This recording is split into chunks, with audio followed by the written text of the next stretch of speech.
Guest number one. Yeah, kicking us off. All right, everyone. Welcome to another edition of After the Final Lap. We're here live at Hayward Field. Chris Chavez, Dana Giordano, and we're joined by our first guest of the day right away, Starting Sam off Tanner, strong. with a nice fresh PR, 334. Yeah, For the win in the 1500. Yes, sir. So you got, does that lock in your spot for World Champs? Yes, it does. Last box ticked, so we're happy as.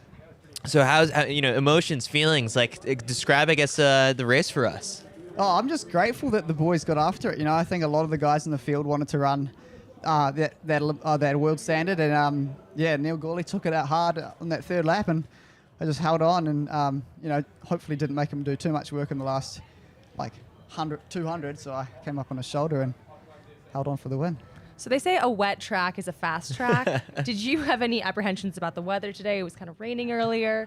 Did you feel that extra speed on there? Oh, I don't know about the extra speed, but it was definitely. I was so stoked it wasn't windy.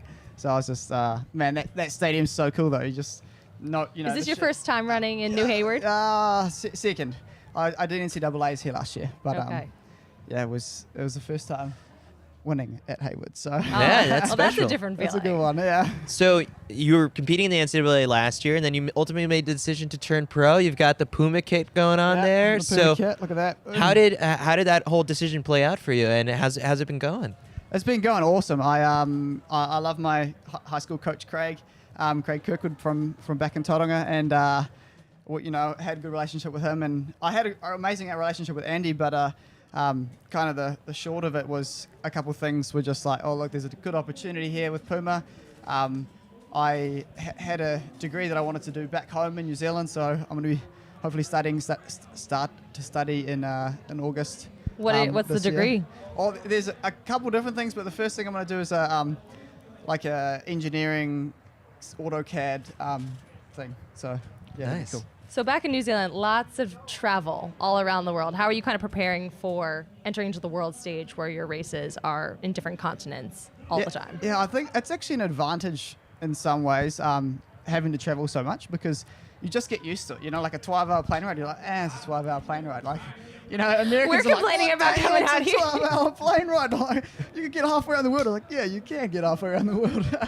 But yeah, well, not quite half, but it's fun. So let's talk a little bit more about the race, about the dynamics of, getting out to the front and making sure you got the world standard. Was that the number one goal today, to get the world standard? Yeah, definitely. I didn't even care about placing. The win's always good, but if I walked away not having the world standard, this is my last race on my little US tour for this stop at least, and so if I walked off the track without that standard, I'd be pretty gutted. But I'm happy. So last year, Tokyo Olympics, how did you feel about the first Olympic experience for you? What lessons did you take away that now kind of get you ready for the World Championships here in two months? Yeah, I had an awesome experience at the Olympics, and it was great to be kind of mentored by Nick Willis. And a lot of people are saying I'm stepping into his shoes a little bit, and I'd like to hope I am doing a little bit of that.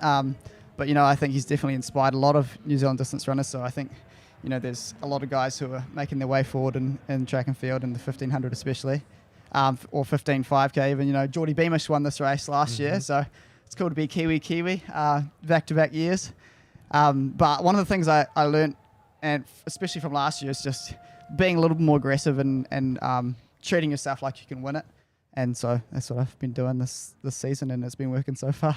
How many more years of sub-4 do you need to catch Willis? So if he's at 20. Yeah, he's at 20. I'm at 5, I think. Is sub-4 a thing in New Zealand, though? Do you guys even care? Yeah. I was also sub-4 when I was 18. Everyone's That's old news. Holy moly. But yeah, I ran. You got 15 more years. Yeah, I know. I ran sub-4 2 years before Willis did it for his first time, so I only have to be 30. I don't have to be 38 to do it. It's right around the corner.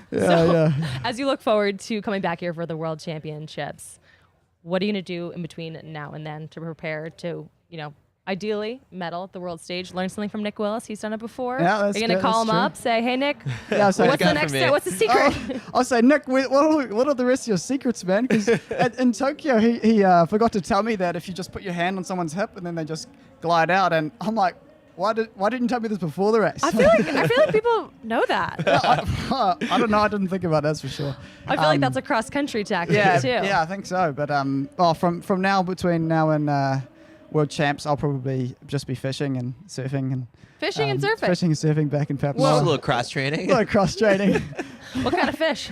Hopefully some kingies. That was my goal this summer, but I didn't even catch a kingfish, and I was so gutted. Next time we do this, we're gonna have a kingy, whatever that is. It's gonna come up on the screen. Maybe I get a photo to show you, but next time. Yeah, it's good. Yeah. So when's we haven't gotten a chance to see you versus Jordy really like go head to head all out this season, right? No, not this season. Have we raced? I think we raced once, like in 2020 in New Zealand, but I think he was just starting a season, and I was getting ready to run like 3:34 indoors, and so yeah. So that'd be like kind of I think the equivalent of like the Cooper Cole fan that American fans have here, like you and Jordy, but just a lot less famous. Well, you need a YouTube channel. I know that is true. We could maybe I'll bring up Jordy, but hey, bro, where's our YouTube channel? Or just a podcast. Or a podcast. No, he's got a podcast. But yeah, you got to get on Coffee Club at some point. I know. Yeah, no, maybe not cool enough to get on that yet. So he's big on coffee. Are you big on coffee? Not really. Like, I feel like as I get older, I'm like wanting to get into it, but I'm like kind of just I don't want to get into it because then I'm just gonna blow so much money on it. All right. Well, we'll let you cool down because it's a little chilly out here today. But do you have any final words of wisdom you want to drop, or I was gonna say wisdom. Oh, really? Okay. What were you to say? I was gonna say, make your mark. World Championships are coming back here. Call your shot. Call your shot. Gold. Oh, God. You heard it here just, first. I'm coming for you, buddy. This rivalry, you don't know about it, but I do. That was a funny post that Cooper did the other day, but no, I don't know. I suppose I wouldn't be here without the people surrounding me and wife back home and coach and everyone back home and the people who have helped me and looked after me at this tour. You know, I stayed at Griffin's place and Alistair and Amy's crew up in North Carolina for a little bit, and so yeah, it's been a good little US tour. Awesome, I'm excited to be back. Congratulations. Cool. Yeah, congrats. Thanks, guys. All right. Sweet. There you go. We have our first guest of the day. Yes. Crushed it. How was that? It was great. Amazing. Yeah. Checking off the world standard by running 3:34.37 today. So awesome A+ day for Sam Tanner. A+. And in the track right now, we have some discus going on, and we have. We're able to see the races. We're able to see them. But I think this is a recap from last night that's playing on the TV right now. Because I was like, this looks like the 5K women's from last night. We'll try and get Neil Gourley as he's cooling down. I can go grab him if you want. Nice. Oh. Yeah, just send us any other. Yeah, we're actually just hiring more interns every single day. You don't need your own podcast. You just use ours. Just use CITIUS. Come through. I saw Hobbs Kessler walking around as well, so we'll try and get a hold of him. Pretty solid race for him. If we take a look at the results, Mac, if you could get them on the screen in just a sec. So while we were speaking, we just missed the men's 400-meter hurdles, which Alison dos Santos. Women's 100 meters, please report to call room 1. You guys are getting the sights and the sounds today. We're behind the scenes. We're in the thick of it. Please report to call room 1. Well, we missed Alison dos Santos winning, and I was just telling Chris how much of a big fan I am of Alison dos Santos. Yeah, he's so young. I got to see him up on the track up close, and he's 21 years old. He's tall. He puts so much force onto the ground. We were watching him warm up, and I've never heard a louder A skip in my entire life. Yeah, crazy. The power and force that I currently do not have. World leading time 47:23 today for Alison dos Santos. I mean, it would have been awesome to see Rai Benjamin in this one, but he's scratched from the race, so hoping he Alison dos Santos' has a good one. stride is just, it looks like it's twice the size of everyone else's. He was all alone in this race. But going back to the men's 1500, Mac, do you have the results up on the screen? So I could see them in a sec too. You don't have it. I'm like clicking around in 5 different like tabs. All right, I got it. Hold up. Oh, this men's. They're up. They're on. Well, there's a lot going on here, but we got the men's 1500 meter final. Sam Tanner first. Sam Tanner first. Neil Gourley, I think, was this his 4th try trying to get the World Championship standard. So good to see him finally put it together at 3:34.85. Let's take a pause. I would like to kind of explain to some people how the World Championship standard works, because we talk about it a lot, and I think a little bit of context is necessary. So in the U.S., you have to get top 3 to make the team, but you also need the World A standard. And in a lot of other countries, they do their selection processes a lot earlier. So Sam, who we just had on, is from New Zealand, was already selected to the team, but needed the standard. So there's a lot of standard chasing, which is why you see a lot of international athletes heading onto the circuit and doing these multiple races. And honestly, pushing the pace, you guys missed it. There was a little bit of shit talking about, how the Americans don't push the pace. Yeah. And we'll have to get some rebuttal from, Vince Ciotti or Sam Prakel to hear what they think about that. Yeah, or even Hobbs. Actually, Hobbs is probably very unattuned to the whole chatter. He's so young and innocent. Hobbs goes, I turn left. Right now on the track, they've got the men's 5K going on. We can't show you any of the action, but that should be a pretty fast and thrilling race, especially after last night. Joshua Cheptegei runs nowhere near his world record, but a pretty solid race. Why did they have 2 5Ks? Because last night was supposed to be a world record attempt, and it didn't end up being a world record. So I think there's actually a good chance that today's race ends up going faster than last night's race. I was say it's a good chance it's a world record. I was like, let's not go that far. No, today that world record is staying put because the rain is coming down right now. I don't think our mics are picking up on the pitter patter of the raindrops on our rooftop here, but no, it is not. Well, let's describe conditions. the scene where we are, because some people were asking a question. It's like, where are you? What's your background? And so we're sitting in 2 couches. Behind us is a lot of tents where the athletes are sitting and getting treatment. So you're seeing these tents behind us. And then above that is Hayward Field. And Hayward Field has the big silver circle around the outside. If you haven't been here, you can come this summer. You can come to USA's. You can come to Worlds. The summer of Hayward is upon us. And it's really just I've been here. It's my 3rd time here at New Hayward, and I think it's powerful every single time you walk in, but when it's raining especially, it has a certain sense of drama. Oh, I don't like it. I hate the rain, and You're not racing. No, I'm not having fun sitting here as much as I would if it was nice and hot and cool, and or hot and just totally normal. The rain just kind of throws a whole wrench into this. But I mean, hopefully this is a good thing for us on our post-race show, because you're able to come into the tent and hang out and stay dry. But we got a false start in the men's 5K, which I've never seen before. I've seen a false start in a 3K indoors NCAAs, and the She girl got tossed out. that girl got tossed out of that race, didn't she? Yeah, Maggie Montoya. That was Montoya? It was Maggie Montoya. Oh, no. Baylor, and it was really on. sad. It was very horrible. Well, that's the other thing too. Is And like just awkward. this false start rules. Like when you travel all this way for a race, and then you get there, and then all of a sudden you get disqualified. You go home and you just ate a really huge plane ticket for no reason. That recently happened to Trayvon Bromell. Yeah, Trayvon Bromell. Like, you fly all the way to Birmingham and you false start a 100-meter race. Yeah, And then you're coming back home. crazy.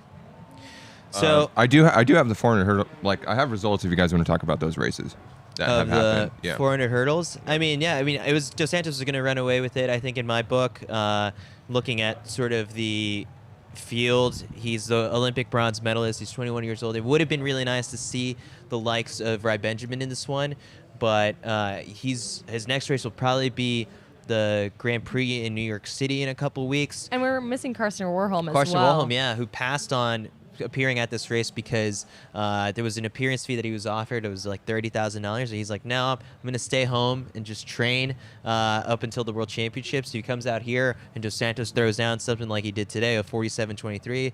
I mean, it's not out of the question that Carson Warholm on a bad day can run something like that, but it's sort of like, why put a blemish on your record in the lead up to the World Championships? Although, like, you are seeing a lot of international athletes come out to a meet like this to Test out the try waters. Hayward Field for the very first time. Well, and figure out where you're going to go. Obviously, this meet is a lot smaller than when the World Championships will be, but as an athlete, you want to figure out where in the stadium you're going to sit, where your federation is set up, where you can get treatment, where you can run, where you can warm up. And Eugene is a small town, so I think that it's going to feel pretty crowded out here for the athletes, and a lot higher level of security and things like that. So just getting the touches in of be feeling a little bit more like a veteran athlete when coming to one of these world settings. And we were talking about yesterday the call rooms.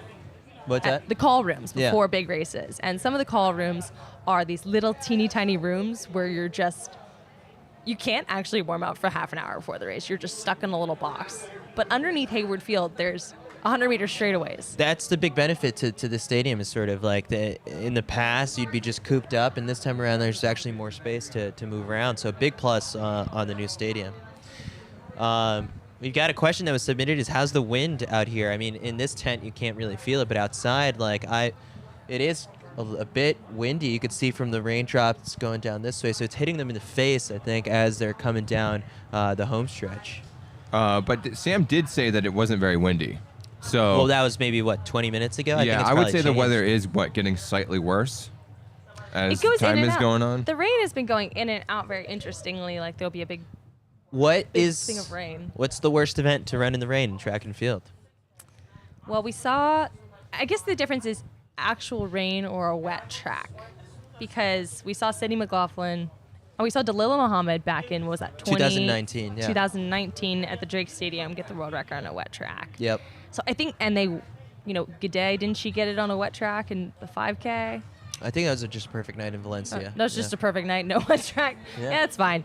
But I think that the worst event, I think the shot put would be pretty scary. We learned all about that yesterday. Mac and I are just the big throws guys who just studied and observed the shot put ring and the many different conditions that the throwers try and prepare for. So I'm going to be paying extra attention as well to that once they get going in a bit. So as of right now, the field events, some of them are underway, but we're really waiting for the shot put, and hopefully. It's not that these shot putters are doing warm-ups out here and doing a couple strides out or anything like that, but hopefully they could find us at this tent. I did text Chubby Diamonds about it. Let's talk a little bit about the men's 5Ks going on right now. Let's talk about the players in this 5K. Yeah, because someone might be joining us afterwards. I think the headliner, of course, is probably the Olympic silver medalist in Mo Ahmed, who is maybe riding the high of seeing Grant and Sean McGorty make the World Championship team last night.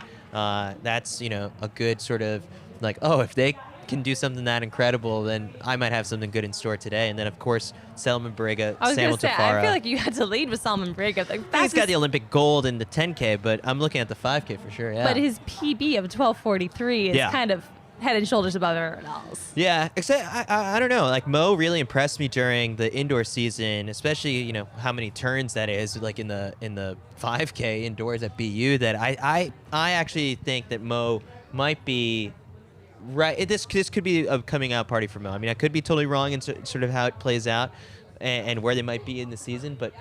It also depends on how hard Mo hit the ground at the USATF. I'm sorry, did you say a coming out party for Mo Ahmed? Against Salman Barega. But a coming out party? Yeah, that's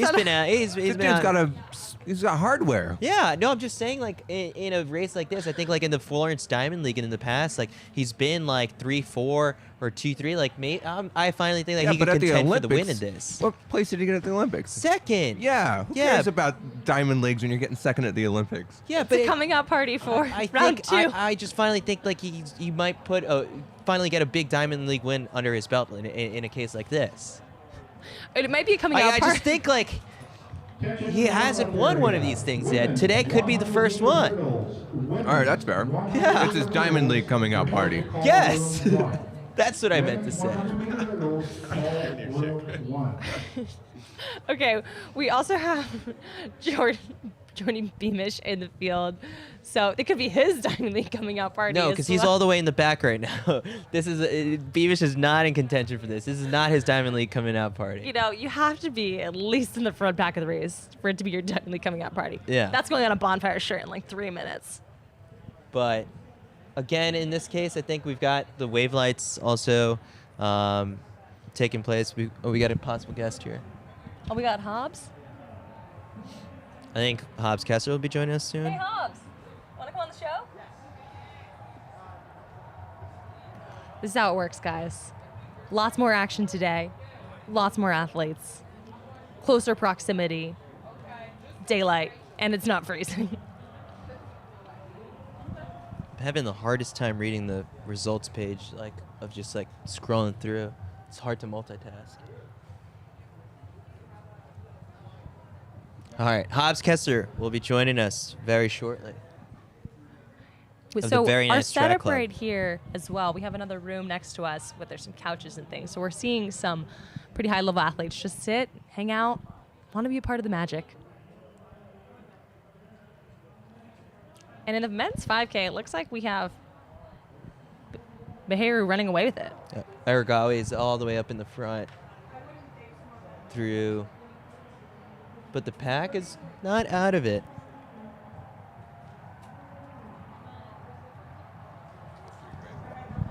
So 7:43 through 3K there. That's Wow. pretty quick. It's quick. Last night was at this point getting away from them. the world lead is still Jakob Ingebretsen in the 5K. All right, 13:02. here we go. The unofficial CITIUS MAG intern. All right, you can take these. Final Just call, hold one of the women's mics 100-meter hurdles to call room 1. Final call, women's Hobbs Kessler, 100-meter welcome to the hurdles, show. room 1. Today, 3:36, 5th place in the men's 1500. All right, what are we giving it? Give it a grade for your. This is your true sort of season opener. Yeah, I would give it an A-. Good. All right. I'm pretty happy with that. Just keep addressing some of the limiting factors, and it's been working pretty well. So yeah, I'm pretty happy with it. I think I got a lot more room, a lot more fitness to get, and a lot more, I guess, race savvy that I can learn as the season goes. So what did you sort of like learn from last season, your first half season as a pro, going into races like this now, where you have kind of a job, which is to just like, you need to get the standard, so like you have to stick your nose in it and stick to some of the guys up in the front. So how do you go about approaching a race like this?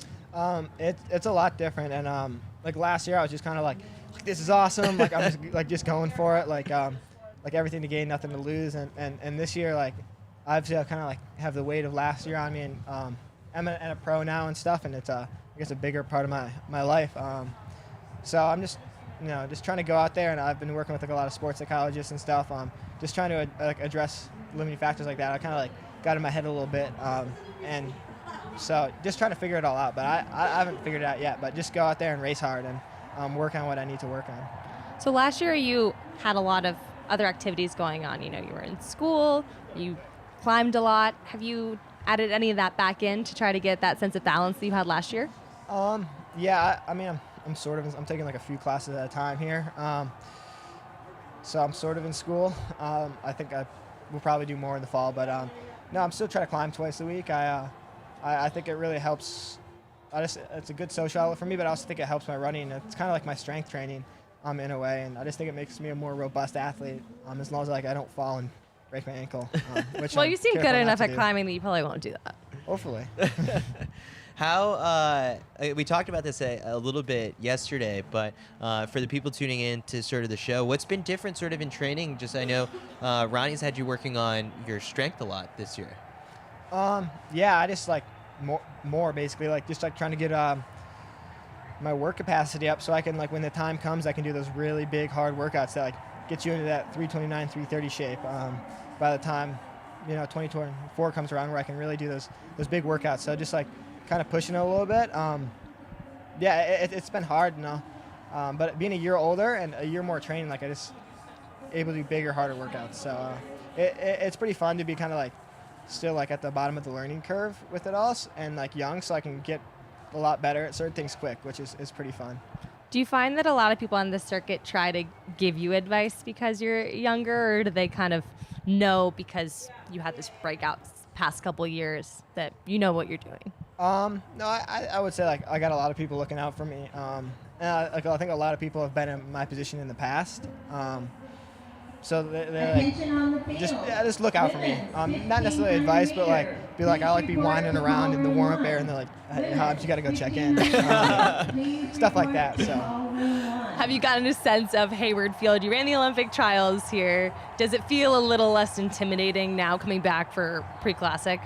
I don't know. The rain made it really like ominous. But I was thought. That's what I said. Yeah, I thought said I was it feels drowning like on the first dramatic. lap. I was just getting rain kicked into my face. I'm like, I'm gonna drown. But no, I don't know. I like it here. I really like Eugene. Like it's somewhere I could almost see myself living in the future. And yeah, I just like it here. It's obviously a beautiful track.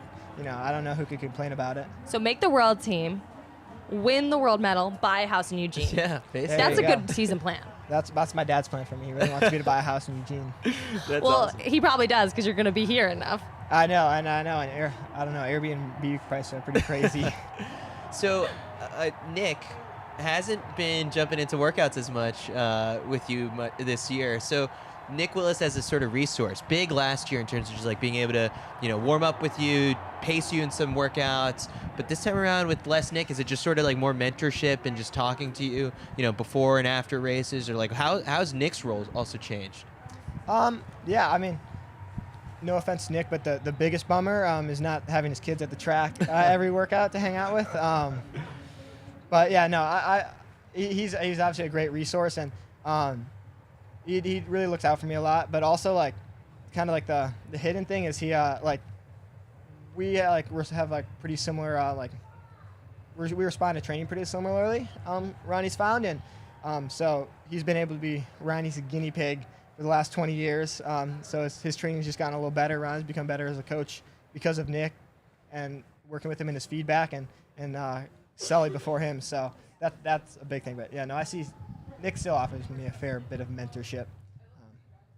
So we got a question in the chat. We're live on YouTube right now, and it said, how do you feel about beating seasoned racers, including Mark Scott, Christian Noble, Charlie Hunter? How does it feel when you get those kind of big names under your belt? Do you kind of keep a running tab, or are you still just out there running for, you're just trying to win? No, I like beating people. Like last week, I got ninth, and I thought I placed higher than I did, and I was like, oh, all these people beating me made me feel sick to my stomach. So I really want to start just placing higher and higher in these races. And I mean, I'd like to place higher than fifth, but it's definitely a step in the right direction. So any progress I'm happy with. Last year, Olympic trials made the semis. So now, as you've learned, from being in more of these pro races, how do you sort of assess, how are you going to approach the rounds of the U.S. Championships this year? It's 2 this time, right? I think for 15. Yeah, I don't know, but last year, I was just kind of at the end of my rope mentally, physically. I really didn't have enough strength to have that long of a season. So I was pretty toast physically, and the decision deciding whether to go pro or not was really tough, and that just kind of sucked all my energy out for the year. So I think this year, I have more of an emphasis on it. So I'll just be a little fresher mentally and physically, and just more poised and driven. So do your friends from high school just ask you for gear all the time now? What's that like? You went pro, you signed with Adidas. Are they just kind of, has it worn off of them? No, I give away a lot of stuff because I'm really picky about my clothes. Okay, what are you picky about? The shape? The fit. I just got Ronnie's he's had the same 5 pairs of everything since in the last 30 years, and he just wears it every day, and I'm kind of like that too. I got that old man thing where I like finding my clothes and wearing them. So everything else. All right, top 5 pieces that you would have in 5 different colors, 5 different shapes. I got this one pair of Adidas sweatpants that I wear pretty much every. I don't really wear tights. I just wear these sweatpants. But no, I don't know. This isn't Adidas, so I don't want to get in trouble. But I have a Go Climb a Rock shirt from the 80s. It was made in Yosemite. So that just makes you cooler. So yeah, that is it's vintage. That's kind of my prized item, I would say. But yeah, no, you should race in it. Yeah, that would be heavy. Especially today, it's nice and soggy. Yeah. Oh. Hobbs, what are your next couple of weeks looking like? Is it just back to training now that, or another, standard chase, or what do the next couple of weeks look like for you? I'm thinking I want to go to Portland Track Fest.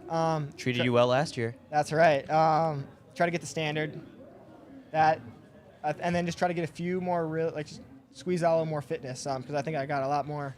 I'm still on the upswing this season, so I should be You good said spot by that, and then the USA's. sun came out. Yeah, There- it's a sign. So There you go. I feel like The you're just future mayor of bringing the Eugene energy. over here. Yeah.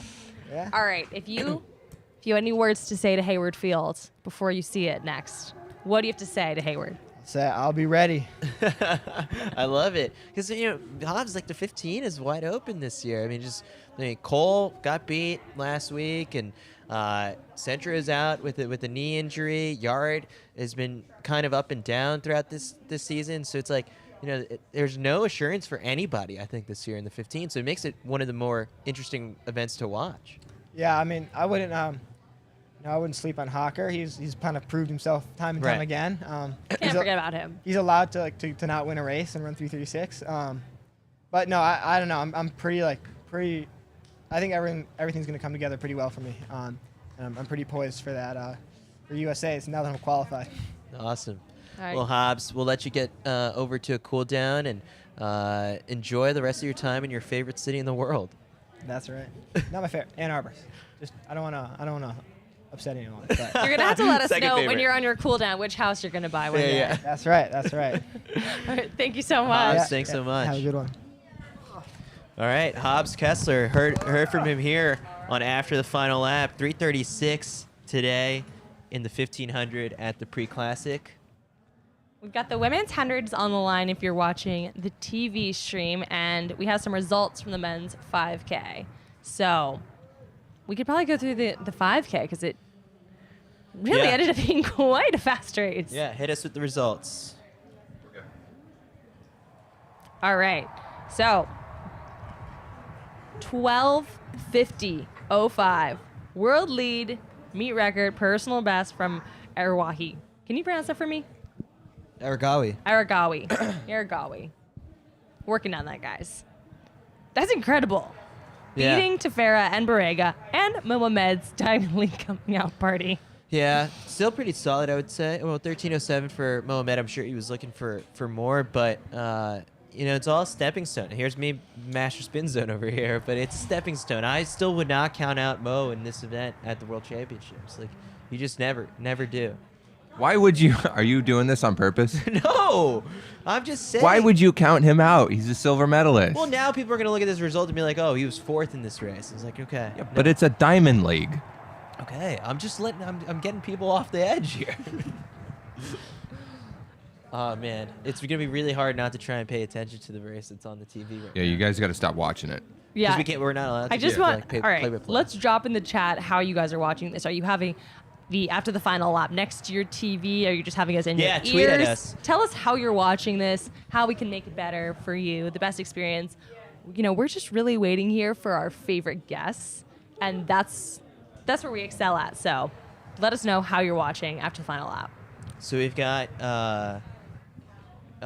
we're sitting pretty close and creeping up on 10,000 subscribers on YouTube. So if you're watching at home right now, be sure to hit the subscribe button because we're going to be doing a lot more of these as the rest of the summer comes along, especially from the U.S. Championships and then ultimately the World Championships. We got some special plans that we're going to be sharing with you guys in the coming weeks. So there's no better time to get hooked on track and field than now, and we're going to be bringing you as much behind the scenes interviews, all different types of the content with athletes, coaches, and Is teams. there a prize for someone who's the 10,000 subscribers? Listen, if you're one of the 10,000 subscribers, we'll try and find a way to give you some CITIUS MAG merch. I think it's pretty easy to give away, unless Max got some other ideas for a giveaway. Max, the king of giveaways. We give someone some gift cards for something or merch or money, anything. I don't know. Bribes. I'm holding my breath right now for the next 5 seconds because something crazy is about to happen. Okay. Season's best for Elaine Thompson. Hurrah. 10:79 for the win. Double Olympic champion. Now the big question is, as you get the results to populate on your screen, is where did the one and only Sha'Carri Richardson finish? Elaine Thompson. Hurrah. Season's best for the win. 10:79. For third place. No, for Elaine Thompson. Hurrah. Oh, 10:79 for Elaine Thompson. Hurrah. We're still waiting. We only have one result in. It's really Is there going to be a rerun like last week? the other Or in direction. Florida. I don't think they do that here. I'm kidding. All right, Sha'Carri Richardson in second. 10-9. I'm not sure. The results are coming up. 10-9-2 for Sha'Carri 10-9-2 for Richardson. Sha'Carri. Season's best. This rivalry between the Jamaicans and Sha'Carri keeps getting better and better. Well, seems like a rivalry. on It's one not a side. rivalry. I don't really think it's much of a, the other side doesn't see it as a rivalry. All right, Sharika Jackson, it looks like third. Pretty much dead even with Sha'Carri. Dean Asher-Smith in fourth. All right, they're coming in very strangely, the results here. So we're trying to get this up to speed. Attention in the warm-up area. Men's 400 meters. Men's 400 meters. That's the thing about a Diamond League that you don't really realize. It's just how like bang, bang, bang, all these events go. Call room 1. I saw Raven Saunders walking around. It would have been awesome to get her for a final assessment on like the shot put conditions. I think she might be coming back in a little bit. But The best thing about the 100 is if you're watching on your TV is how many replays they can do. How many different angles. Well, yeah, that is kind of like the craziest part is just sort of that you can watch a 10-second race over and over again and focus on, a different person each time. And by the end of it, you've only expended about 90 seconds to 100 seconds of replay time. Sha'Carri is definitely rolling into form here, getting the touches in. This is probably the largest meet Sha'Carri has competed in since the U.S. Olympic trials. Since the pre-classic last year, which is where she finished last place.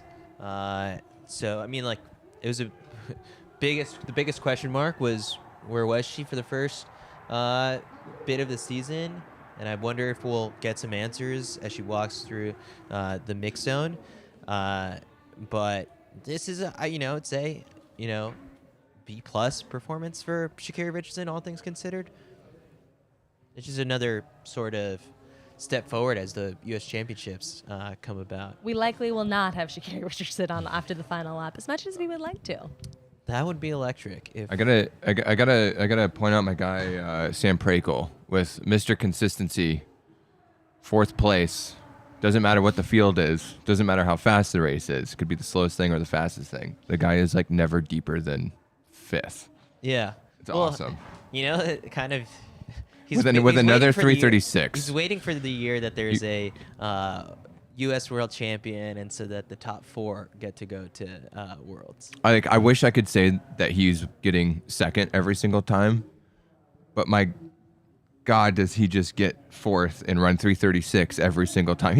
I would love to see how many 336s he has out of all of his races, because it's probably the highest percentage out of anyone in the world. It's likely he is 336 to him is what sub 150 is to Eric Sowinski. So what's your guys' sort of take on where the Americans are finishing in this? You have in the men's 15. I guess we have a few running in the Bowerman Mile, but you have Vincent Ciotti, who was 3rd. Sam was 4th. Hobbs was 5th. Colby 7th. Do you guys have a favorite out of that pack To make the team? I don't have a to favorite. make the team? Because I think any of those could get that 2nd or 3rd spot. I don't have a favorite, but I will say, and I know this has kind of been circulating around the international 1,500 meter circuit, is that the Americans don't run to be fast. And I think that the Americans have to figure out how to get top 3 in whatever way that happens. So, you have to figure out how to win races. And so when you have a Vincent Ciotti coming out and getting 3rd in kind of a world-class field, that makes you think, all right, person who's closest to winning the race, I feel the best about.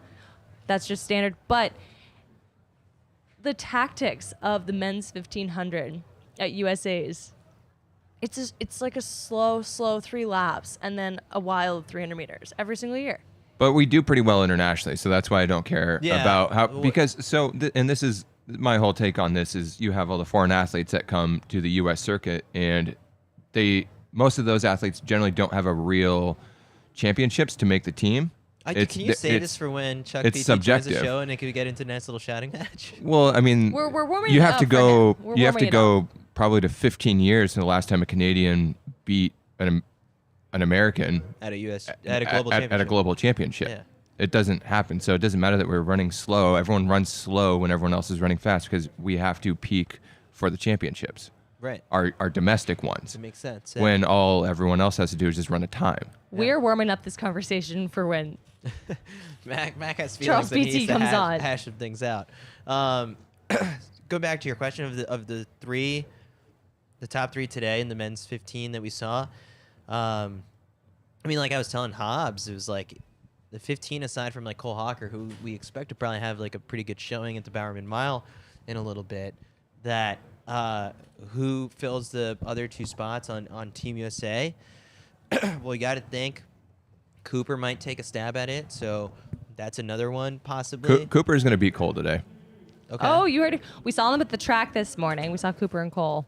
Is that why you think that? Because you saw them this morning, you saw the whites of their eyes? No, I think in this style of race, I think Cooper is going to excel in. I've said it like a billion times. He finds himself leading really awkward distances out from the finish line, and I think today's an opportunity where he doesn't have to do that. And I think he's as fast or faster than Cole if he just finishes a little bit differently. Yeah. So I gave those two guys possible spots on the 15 team at USA's, so they weren't in this race. Vincent Ciotti, I mean, he needs the right day. But then there's other guys like, Henry Wynn surprised people last year. Craig Engels, if he's healthy. I mean, Johnny Gregoric can show up on the right day. So I mean, like, it's the first step is making it to the final and then assessing from there. But I mean, if you have Cooper and Cole committing to the 1500 at US Champs, then it's a battle for one spot. You agree? Sorry, I'm also eating. Everyone is so good that it's easy to have an off day relative to everybody else. So I wouldn't say anything's actually guaranteed. Cole looked human at Mount Sac, getting beat in a race that he probably should have won. So just seeing that makes me think that it's possible a second time. But those guys have just been so consistent over the last 2.5 years that I think they definitely have the best odds. Yeah, well, someone just highlighted in the chat that, the guys who ran today, great sort of showing for the day, but still not the standard. The only guys at the standard are Cole, Colby, Centro, Henry Wynn, and Johnny Gregoric. So that's, you always end up with the weird sort of situation where you have people in the final at the U.S. Championships who don't have the standard and will take a stab at trying to drag it out, but it's not the stage to get it. All right, we got in the chat who has the world standard from the U.S. Yeah, I just read it off, and so I think in that sense, that's why something like the Portland Track Festival in a couple of weeks is going to be pretty important to see who can get it there, and that shapes how big the field is going to be for the U.S. Championship. Yeah, I definitely think it's not intended by most of these American 15 guys to not have the standard by now, and I think it's really kind of a misfortune of the weather from a lot of these meets have just unfortunately have had bad weather. Yeah, and the U.S. Distance Classic being cold in California in May, really being a key meet that people have on the calendar to chase that standard every year. I think that threw a lot of people's game plans off, and we're coming down to the wire of, I think Portland Track Fest is going to end up being an extremely stacked race. But what's crazy is what if, equally as today, it could just be bad weather. It's only in a couple of weeks, and it's also in Oregon. You should probably race next weekend. I'm just and saying, the one after. imagine we go into USA's and 5 people have the standard. That's definitely a reality. But also, everyone's so good that I don't think running 334 is that difficult. You have to be in 334 shape to even make the team. So most years. This year so far, it's been a little bit of a slower start. But again, everyone's saying it's but to make be top 3, there's. Unless they jog, which is also, I guess, a possibility. Yeah. And I don't know, in so many ways, Centro has been the guy to make the race for what it is. And now Centro not being here this time around, who's going to be that person? Who do you think? It's going to be Cooper. This is the coming leading, out party. But this is the thing: is the what makes Matthew so the best in the world at this is the squeezing. Squeezing pace as it gets. Yeah, the squeezing, and it's so difficult to pass him. He controls the pace so well, and you're thinking, okay, I'm just going to go a little bit harder, and then he just adjusts. The reason I think Cole may have still beat him last year at the trials. There wasn't a board on the north side of the stadium, and he couldn't see behind him. Right. And that was the hardest that I've seen Central run the first 200 of the last 400, and he actually gapped the field. Normally, he's right in front of the field. He's still in contact with everybody. And I think he just sort of gassed himself in that first 200 of the last 400. That was sort of uncharacteristic of him. It's him. Yeah, I could see it being him. But I see filling that role this year as Cooper because he's extremely good at it. But I just think that he needs a little bit more experience at pulling a field like that. It's really difficult to do. Yeah. I mean, today we'll get to see the opposite. Is what you're kind of. That's what you're predicting as of right now. I just think that he's going to have someone else doing it, and he doesn't have to do it today. Yeah, with the likes of Chariot and Ingebrigtsen, who like to do it from the front. I mean, even Ollie in that race. Right, and I always like talking about the best thing to make a team isn't always the best thing to win. Yeah. So, like, I'm just using last year as an example. What Centro did maybe wasn't the best thing to win, but it was the best thing for him to make a team. So, like, what Cooper does, I think is the same thing. It's not the best thing for him to win, but it's the best thing for him to place top 3 as safe as possible. Like those sort of like racing tactics are really interesting to me. You see it pretty often in longer races when, someone is like, okay, I'm fitter than everybody else. I'm going to make this hard. Yeah, exactly what Ellie Purr did for the women's 1500. Knew that she was fitter than everyone else, knew that she could solo a 4 flat and no one else could do that. So just took what was hers and did it the hard way. Yeah, I'm so curious to see like how Ellie commands the race again this year because it always is. The women's 15 is also wide open left and right aside from Ellie's spot, I would think.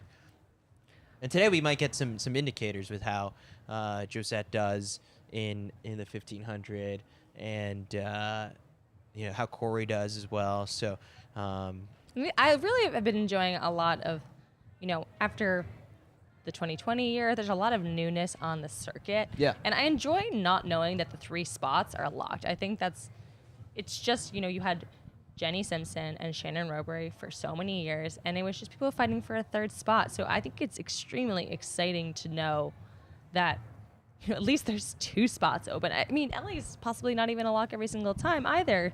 So until she proves that way, which is getting close after her world medal and 3K getting silver in indoors this year. So, you have another 4th place hero, Shannon Osika. Yeah, you can't forget about her. I think Shannon Osika is to Sam Pragle as the number of times that they've gone 4th place. Mac has it. Yeah, no, I would absolutely agree with that. And she had such a good bounce back last year from getting 4th. She ran 4 flat, I think, or 4:01. She PR'd after trials last year, and not a lot of people do that. It's really difficult to like emotionally bounce back. But I love Shannon's approach to the sport. It's not life. Everything isn't life or death for Shannon. It's like. I think her post after getting 4th was like, hey, a lot of people are feeling sorry for me. Don't feel sorry for me. Like, I love the sport, and this is just what happens. Everyone's really good. Someone has to get 4th. Unfortunately, it was me, but it's okay.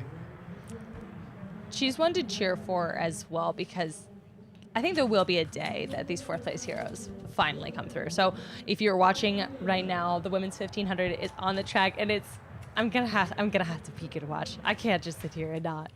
So sorry if I'm gonna try to yell. I'm sorry to everyone. I'm gonna try to yell and get like Parsons over here when he gets off the phone. Yeah, I see that he's on the phone, so we might be able to get him and a couple other guests. Just saw Raven walk by. All right, the women's 1500 is on the track. We have Gabby DeBoo Stafford coming out with the green hair. Don't live. Yeah, we can't do that. Women's steeplechase. Report to call room 1. Women's steeplechase. I'm excited to see. Okay, but what we can talk about is this is Ellie's first race in a while. Yeah, right? So, and there are some very good women around her, and she's fairly uncomfortable not leading. What do you think she's doing today? Getting right on the pacer after this first couple laps, I think. It's just, it's so front-loaded, I guess, with Olympic medalists that, I think she could throw herself in the mix from there, but... So Ellie knows how to be in the top 3. And I think what we saw at Worlds from Ellie is kind of knows how to defend and hold your space, which is a tactic that's essential in the 1500. So Ellie's really good at holding her ground. Did you unplug that? Can you plug it back in?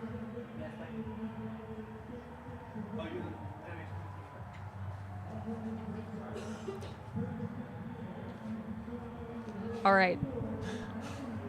We've lost signal on our TV, so we have no idea what's going on right now in the women's 15, but I can hear it. I can hear it right behind me. I love seeing Sean Brosnan over here. He's just pacing like a madman. He gets more nervous for the races than his athletes, I think. I think I want to go over and just say, like, hey, man, there's a lot of people online that are saying that you don't bring enough intensity to the sport. No. Just spice him up. Yeah, just gas him up a little bit.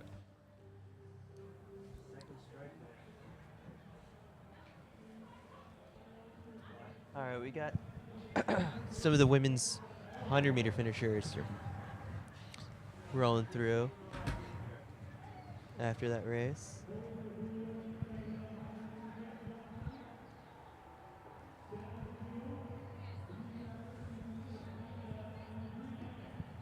We've got Angel Picarillo as the pacer, which is pretty cool. Stepping out, Oregon Track Club athlete, Villanova graduate. It's fun to see someone pacing such an elite level race. And hopefully Angel will come out with a PR this year too.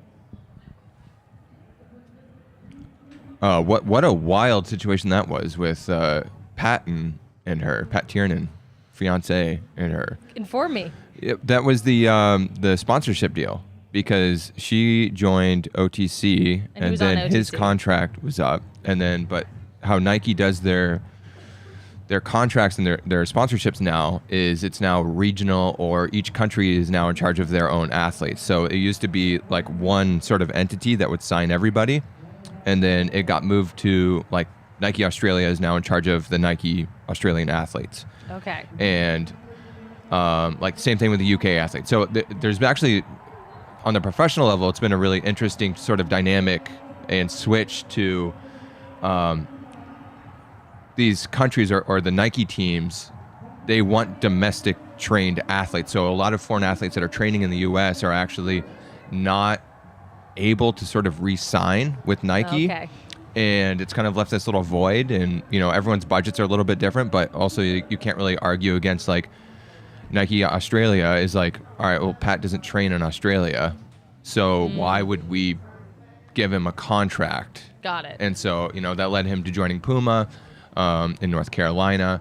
And, like, that's a fantastic situation and everything, but it was a long time coming, I think, for Angel to join OTC. And then right when she joined OTC, post-swap. So just sort of something that's dynamic, that actually, like, greatly affects, like, who's on teams and who trains in the U.S. and whatnot. Unbelievably fast women's 1500. Yeah. Crazy fast women's 1500. I mean, the people following in afterwards also putting together a pretty good time. Meet record 3:52:59 by Faith Kipyegon. I mean, the Olympic the Olympic champion kind of flexing a little muscle here, throwing her hands in her face, just in shock. I'm in shock. 3:52? Oh my God! Hey, guess who beat who? Gabriella Stafford. Beat Laura Muir. She was third. You set up that head-to-head sort of. Wow, Sinclair Johnson, 3:58.85, sub 4 for Sinclair. Beats Ellie. Beats Ellie. Who also under 4 minutes. Yeah.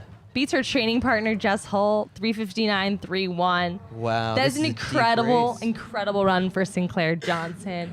Really, Her Diamond League coming out party from winning the NCAA title has had, would join the Bowerman Track Club, recently joined the Union. Is it Union Track Club or Union Athletics? Union Athletics. Union Athletics. And Corey, buried in 9th, but also runs 4 flat. This is the world level. That's a PB for Corey. When you're running 4 flat and coming in 9th place, the track is hot. A wet track is fast track. Faith Kate Yeagon, super mom extraordinaire. She is just so fun to root for in every way. Yeah, I mean, I'd be really curious to see it, and hopefully we can get Corey to stop on by here for an interview because, last year was a big breakout year for her in terms of just making the Olympic team just so many years removed off of the 2013 World Championship team that she had made that, a PR for her has been a while in the making, but it's like she's still knocking on the door of sub 4, and I think it's coming. Yeah, 4.5.34 really leading out the season with a bang. I think Corey's confidence level in her racing is kind of at a different level. After you make an Olympic team, you're world class. All those doubts and expectations, you can really just run for the joy and love of it. And I don't think anyone loves the sport more than Corey McGee, truly, as track and field's been in her blood for an extremely long amount of time. I would love to see if we can get Sinclair Johnson on here because this is a crazy, crazy breakout for Sinclair. I think, at 3:58. Her PR coming into this was 4:03. Chopping. All right, guys, we are getting the men's 400-meter hurdles champion. Oh, wow. This over is gonna be here. Great.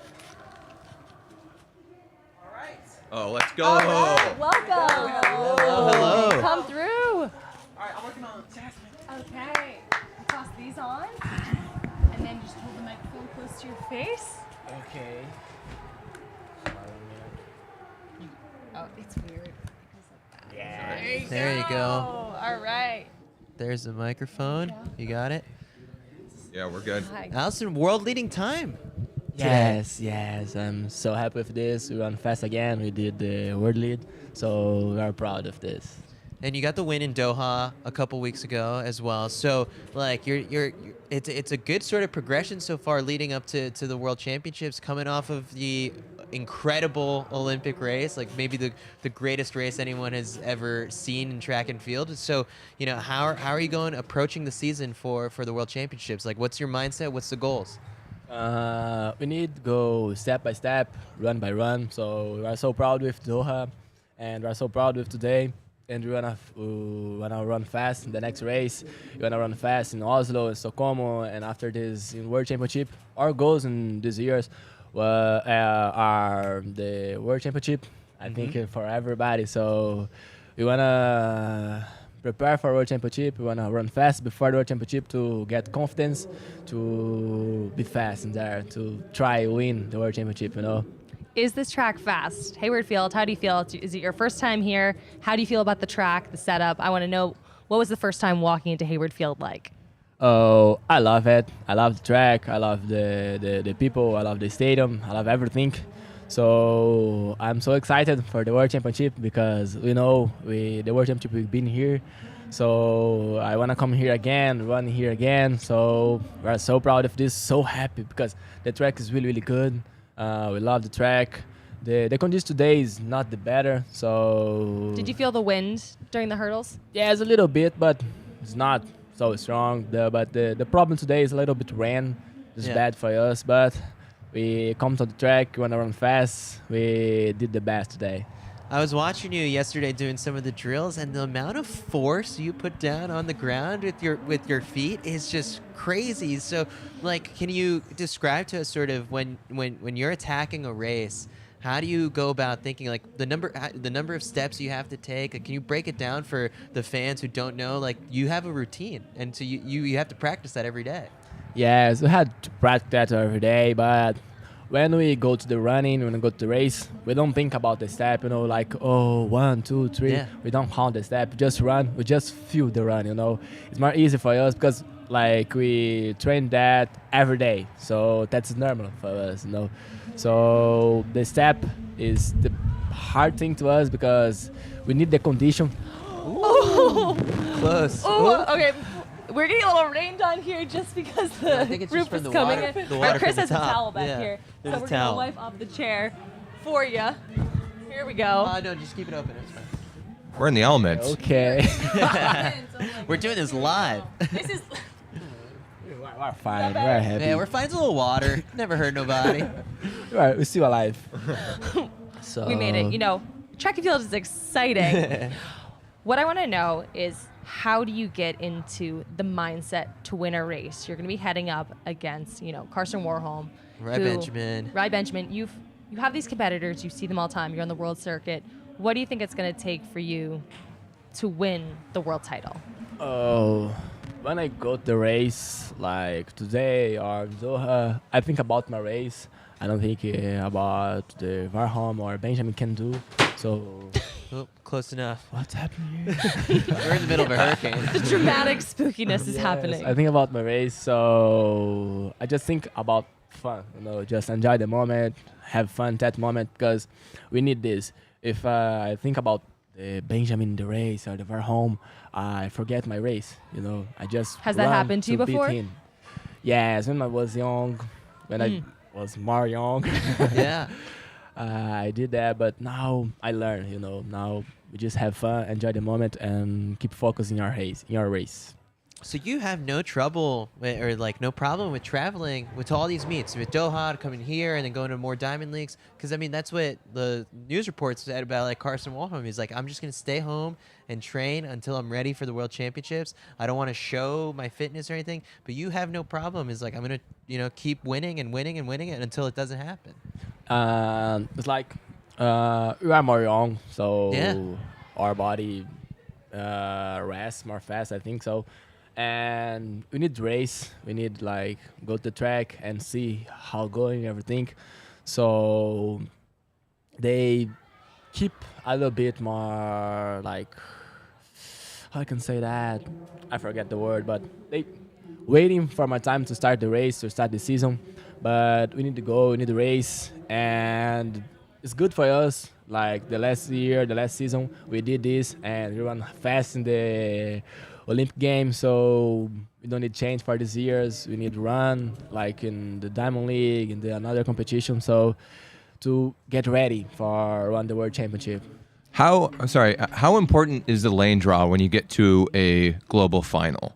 In the semis, are you trying to run the fastest seed time going into the final, or does that not matter that much to you?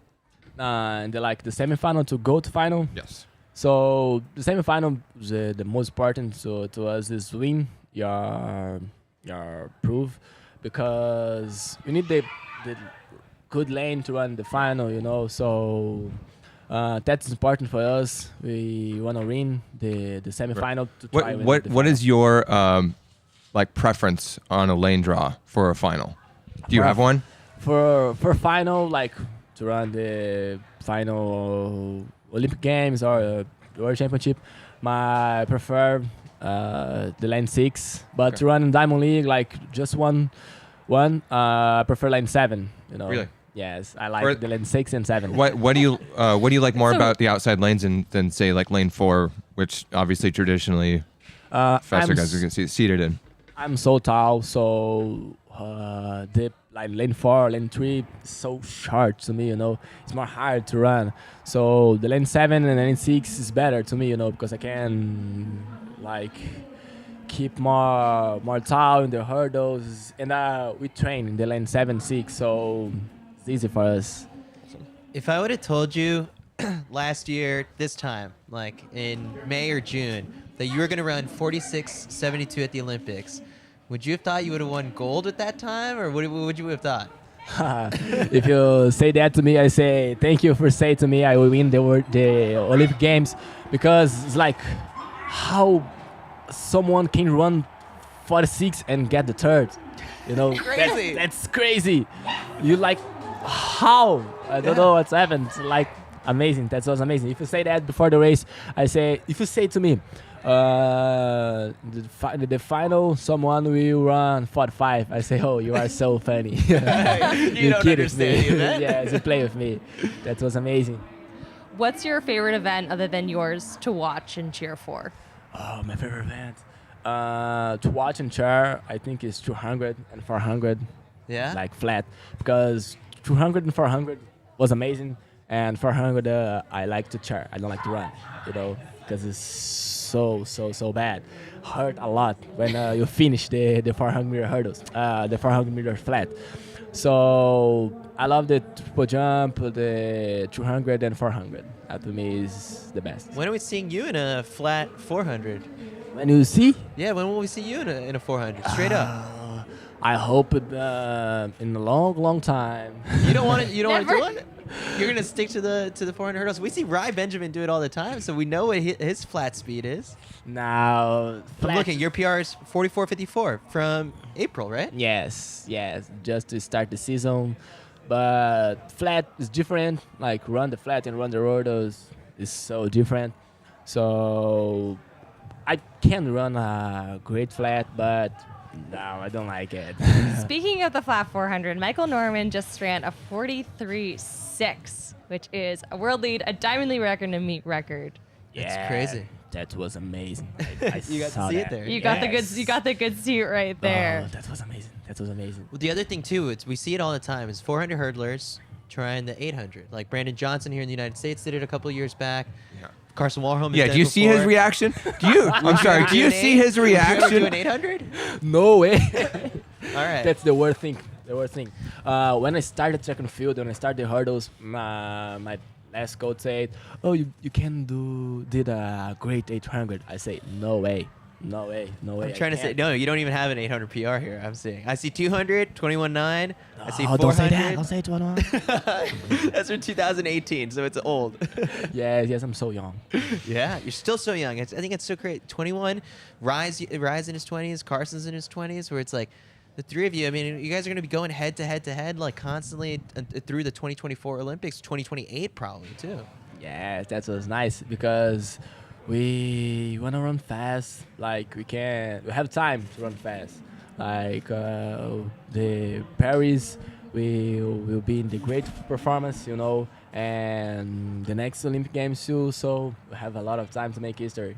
I'm curious about like 2016. Like I'm looking, you were competing in the Brazilian like junior nationals at that time, but that's when Brazil got to host the Olympics. Did watching the Olympics do anything for you to kind of motivate you as a track and field athlete?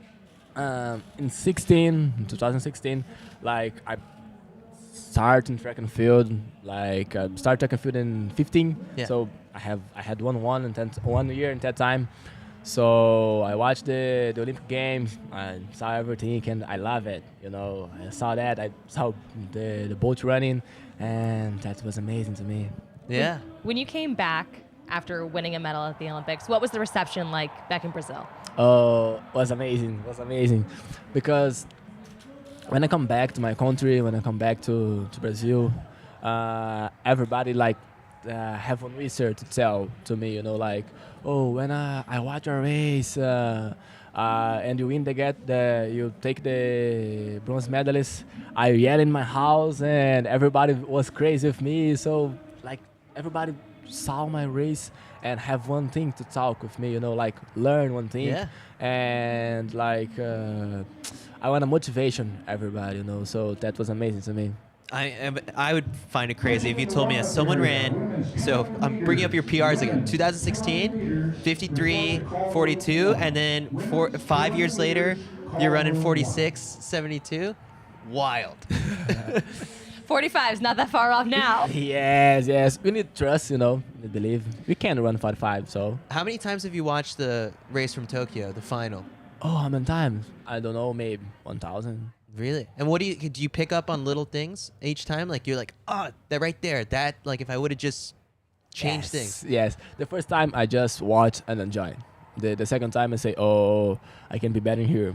The third time I keep doing this. Like I learn with the last race to be better in the next. Yeah. Can you tell us about your coach and like this and like just sort of like the connection you guys have? How long have you guys been working together? I started my coach in 18. Okay, so yeah, right from the start, basically. Yes, we have like, years together, but we are like a family. We have a good friendship. We are not just the coach and the athlete. We are friends. So we need this to work. Not for everything gonna work. Like to run fast, we need to be friends. We need to talk. We need more than just athlete and coach. That was amazing for us. I love how kind of like when you look at the guys in the 400 hurdles, it's like Ryan Benjamin training in the United States, nice facilities, beautiful tracks, and then like Carson Wilhelm, like it's sort of like the Rocky movies where it's like Rocky and then Ivan Drago like out in Europe and training and stuff. So like, can you paint the picture for us? Like what is your training camp and base and all that look like for you? Oh, now we training on Chula Vista. Oh, so you're out, okay. Yeah, in California. California. Mac is in California. You're right there. You gotta come out and shoot a workout video with you. Yes.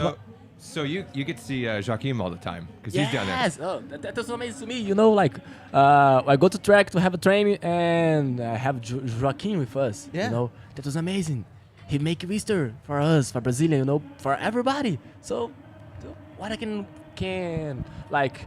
We have everything to run. We have the motivation. I have a good track, good team, everything. Oh, so year round you're here in the States. You're training out in California. Yes. Oh, amazing. We live in Brazil, but we come to here to start our season because it's better. Yeah. We have more time. We are in the Chula Vista, more close than competition, So that was amazing for us. Yeah. Mac will send you a message on Instagram. We'll have him come out and visit you. Yeah, I grew up. He lives in University City in San Diego. That's where I went to high school. Oh, so nice. I've known him since I was like 10, probably.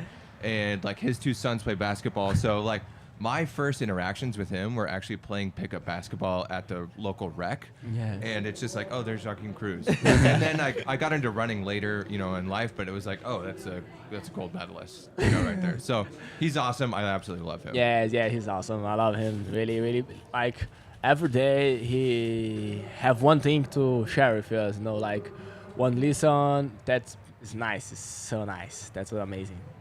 Yeah. Well, Alison, we'll let you get going, and thanks so much Thank for you sitting so down much. with us. This is fun. We'll We'll be see you rooting back for here you. in 2 months for World Championships. Yes. Thank you for everything, and see you soon. Yeah. See you Thanks so soon. much, Alison. Thank you. So you got rained on. Yeah. Thank you.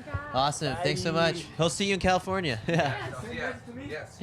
All right, I'm gonna fix our set for a second here. Yeah, I we can got a hold little it down. rained on. Hold up, guys.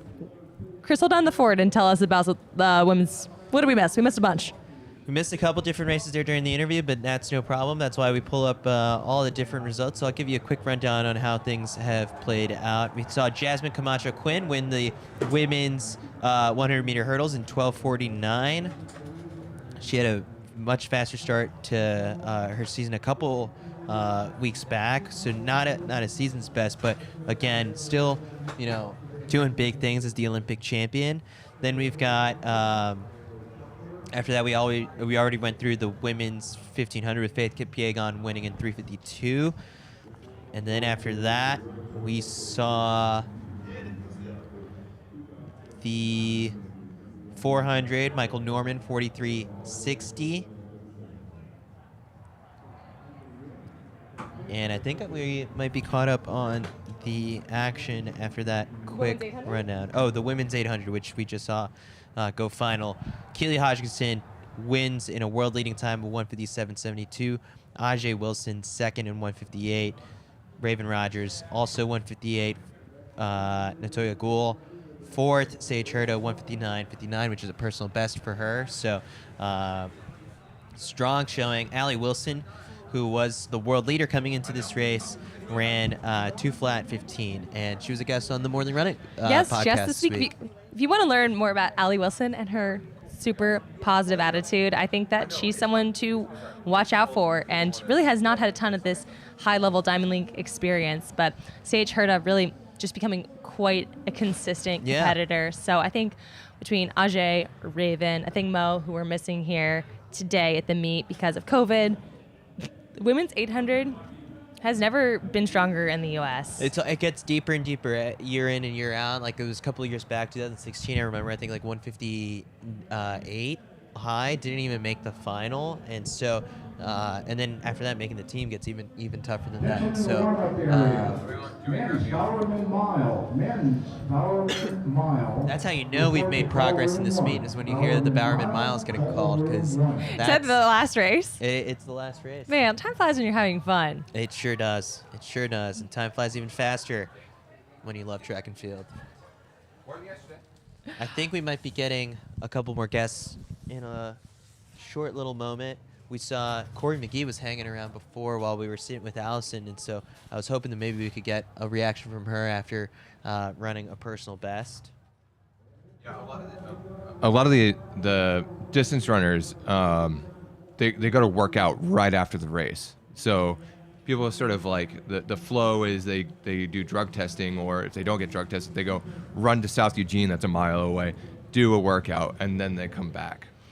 I wonder who's at South Eugene right now, who just unassumingly is there. I mean, so that, like, Neil Gourley just came back from working out at South Eugene. Oh, really? Yeah, so he's putting clothes on. He'll come back over. Nice. We'll try and get a hold of him in a little bit. So far, what's been the most surprising performance of the day? I think for me, in just kind of assessing the results, because we're not actually watching too much of the races live, it's just the number of women that broke 4 minutes for the 1500. Just like it was the perfect race for it to happen, and really kind of kickstart the rest of the season for a lot of them. Yeah, and I think people coming out running, I'm honestly impressed by the American women coming out and running, sub 4 flat at this point in this season. I feel like every year there was always only 2 women who did it at every year. Yeah. Jenny Simpson would, and then there would be someone else who would kind of step onto the scene. But know that we have at least 5, 6, 7 women who are 4 flat people who just might need the right race to be sub 4. I think it truly shows the amount of depth that has come about, and I think part of that is due to the training group setup of how many people. We have Union Athletics, obviously we have Bowerman, New Balance. We have the Boss Hard group as well, New Balance Boston.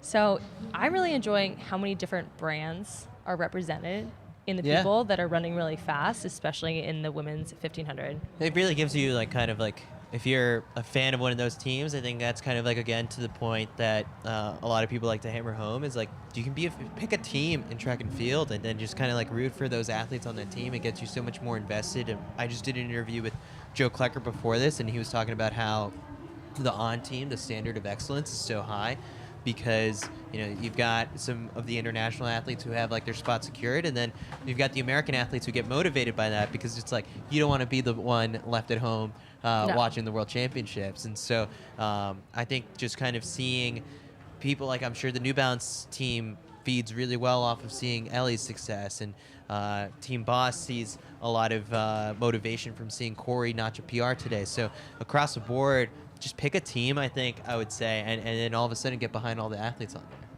Pick a team, buy some merch, support the sport. Yeah. I think that one of the cool things in the stadium today we talked about yesterday, there's the 3 Nike sections between OTC, Union Athletics, and Bowerman, of course. But I kind of want to see that for every single team. That'd be so cool at Worlds if every single team had their own cheering section. Obviously, it'd be extremely expensive. Well, for Worlds, it'll be countries. And so that's where our plan is sort of to just embed Mac with all the different countries, during the World Championships, and just have him roaming around and then for 10 minutes be a fan of the Jamaican sprints, and then for another 10 minutes. Well, that's what the Potts brothers were saying last night. They became the 4th and 5th Burundi fans of the night. We were corrected, and the last race of the night is actually the men's 100 meter after the Bowerman mile. Which is actually a totally stacked men's 100. So. Yeah, so it's about to be rapid fire. We have the women's steeplechase on the track right now, where we're seeing Emma Coburn kind of in her first. Is this her first steeple? No. Coburn? She ran one at Mount Sac. She ran at Mount Sac, right? No. Did she? Is it a 15? No, it was steep. I can't recall. All right, we're pulling up Emma Coburn's results right now, just so we can be sure on this one. But Emma Coburn had had a very hard Olympics. Didn't look like herself. The heat really didn't compete to the best of her ability there, and I'm excited to see her use the home crowd advantage, ideally at the World Championship. And today at Pre. Yeah, I mean, we get a big indicator of just sort of like where Emma Coburn and Courtney Frerichs both are at this point in their training, especially with some international competition. And for the two of them, like, this is going to be sort of the duel that we see again at the U.S. Championships. And it's gone back and forth in recent years, so it makes it interesting. I was just on a panel a couple days ago with Emma Coburn, and she said something about how, a lot of people are very quick to call it a rivalry between the two of them. I feel like after seeing those photos of them hugging when Emma won the world title, you they're can't forever really bonded call in that sense. Yeah. You can't really call it a rivalry per se. Also, how many times has Emma taken the U.S. title? It's 9, I think. 9. Yeah. She opened up. Emma Coburn opened up at Mount Sac running a 4:09 in the 15. In 4:09 in the 1500, and came out and said, "It's rustbuster. Don't worry about it. It's not to the level of my ability." Yes. Here we go. We got Neil. All right. All right, we're joined by another guest Come here. on through. Neil Gourley joins the show after finally getting the World Championship. This is like a 6th time the charm? Finally, something like that? Oh, I don't know. I've lost count, Mac. All right. Can do. All right, Neil. So the weight is off your shoulders now, right? Congratulations. Congrats. Yay. I think there's a beer in here if you want to grab one and celebrate or whatever. I just finished running. I'll pass for right now. I'll save it till later. So now I guess like you got the standard. Obviously, everyone knows how stacked and deep the British 15 scene is. So where do you have to go from here now? Task is simpler now. Thankfully, I need to go finish top 2 at those trials to leave no doubt. There's that 3rd discretionary spot, but I don't want to play with that. British Athletics have been unkind to me in the past with that little 3rd spot, so I don't want to mess around with that. Top 2 is the goal, and if I want to make certain of it, that's what we're going to do. The opposition is so tough, as you said. It's a stacked event in the UK just now, but I mean, everyone's kind of driving each other on, and the standard's getting higher and higher. So I'm enjoying that. I mean, it's been brilliant. What was the sort of tipping point, I guess, like Chris O'Hare for the longest time was the top dog, but that really elevated the 1500 meter scene there. Yeah, I mean, Chris was always someone I looked up to a lot. I told him that much when he retired. I made sure he knew that he was one of, seriously, my sort of idols or sort of role models as I was coming through the sport. He brought it on a little bit. But really, I don't think there's any magic bullet or anything to it. I don't think we have that much in common in the way we approach it training-wise. We're all coming from different backgrounds and different setups, but the common theme is that high standards kind of drive high standards, and that's been the way of it. Just the bare minimum to make a team has gotten so much higher. You can't just be sort of a big fish in a small pond now. It's kind of like a big fish in an almighty pond now. So, as I said, high standards drive high standards, and I think that's just a case of where we are now. When is the British Champs, and where is it? What does your time look like from now until then? It's the same weekend as the US Champs, sort of the 25th, 26th of June. So similar timeline to the US. I've got a few weeks now just to prepare. I'll definitely do an 800 at some point. I want to take my PB down a little bit there, and I always find that's kind of best preparation for a 15, especially a tactical 15, is to run a hard 8. So I'll be looking to get a PB there somewhere leading into the championships, and that might be all the racing I do between now and then. Hitting that standard makes things a bit more simple. It's good to not have to chase that. Is it a straight final, or do you have 2 rounds? 2 rounds, yeah. This happened last time. Wow. We're just getting rained on out here. Rainforest in Should Eugene. be, you're from the UK. You know what it's like. Get used to it. I'm from Glasgow. This is a sunny day in Glasgow. Yeah. So, all right. So, how do you have to approach the championships? Like, are you sizing up the field at this point, where it's like, is Josh the guy walking in with the target on his back, or? It could be any one of these guys on any given day. I mean, yeah, Josh probably had the best indoor season in terms of the times he was running. But it's January, right? Yeah, times don't mean a heck of a lot when you line up in a championship race. Yeah, I've got to back my own abilities in this race, and I'll be looking to win it just the same manner as I did in 2019. I'm under no illusions that that's going to be very, very hard. Yeah. But I'm going to have to back myself that I can mix it with these guys and in a in a tactical race, yeah, we'll see. Anything can happen, right? Now, in the sort of lead up to in the lead up to the outdoor season, you ran a couple indoor races and even like took a crack at national record indoors. Well, you called your shot and said like, we're going for it. Yeah, and that went well. Where did the confidence to be able to do something like that come from? And like, how does that sort of help you in like trying to, really go for a standard today and like, no, we're gonna have to be the ones doing the work and get this ourselves? Yeah, the confidence for that particular one indoors in February came from the fact that the week before I'd run 3:35 and I'd gone out far too hard. I mean, it was quite simple, really. It was just a recency bias is what they call recency that bias, exactly. That's the one. But sometimes you have bad races, and that day I had a shocker. I think it was just the jet lag. I mean, sometimes it hits you hard, sometimes it doesn't hit you at all. I was on the wrong side of it. It happens. Yeah, it just happened to happen on the time that I'd called my shot and made myself look like an idiot. But hey, it's part of the sport. You incentivize people to watch, and it's right. That's I try my best. You gotta have a personality in the sport too. You gotta call your shot. Yeah. I don't know if I'll do that again though. No, maybe if I can get a bit of confidence back to go after a fast time again, I might take a crack at what Josh did next year indoors. But hey, that's just part of the sport.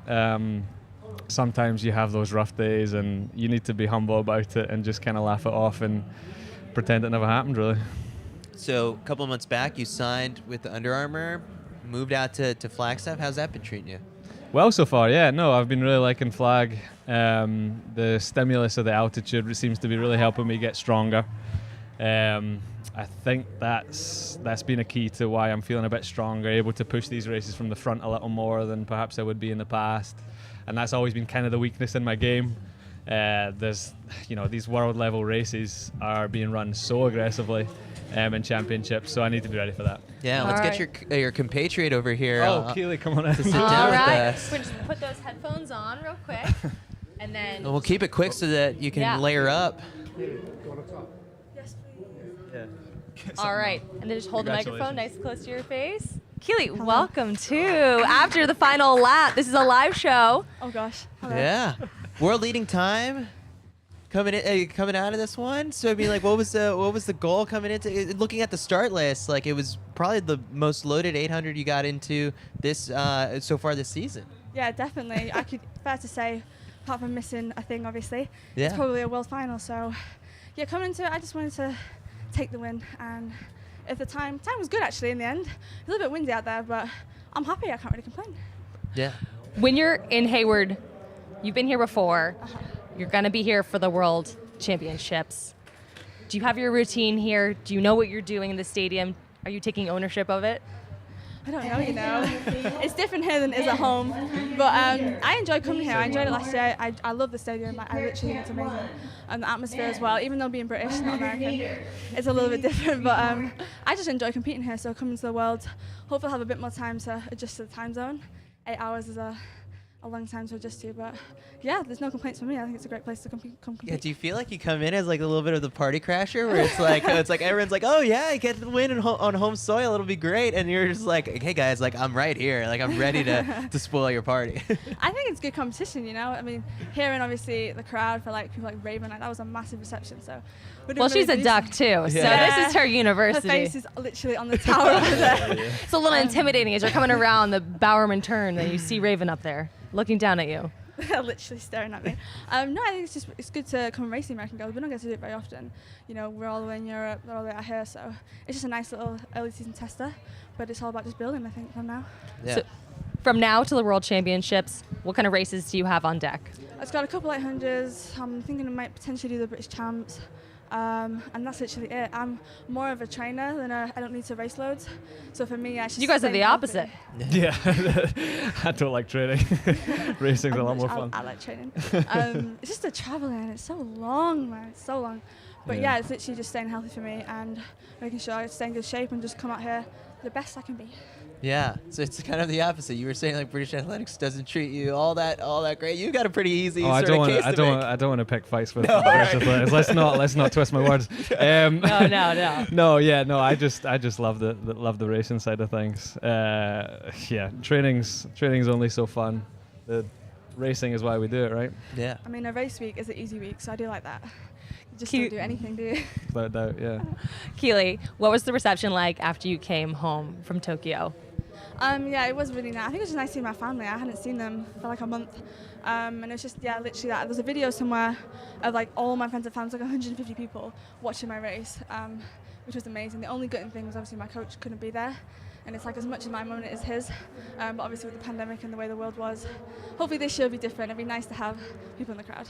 What's been the sweetest moment of sort of like just savoring the fact that you're an Olympic silver medalist, and so you got invited to like the red carpet premiere for like the James Bond movie? That's what I was going to bring up, the car. It's like I thought you got to keep it. I go, oh my gosh, you got the car. Do you know how much that car is? Well, then they told me how much the car was. Like £3.3 million. What? Something stupid like that. So if you win Worlds, then you get the car? Yeah. I'd love to. Yeah, no, that was a really cool experience. It's one of my like bucket list things.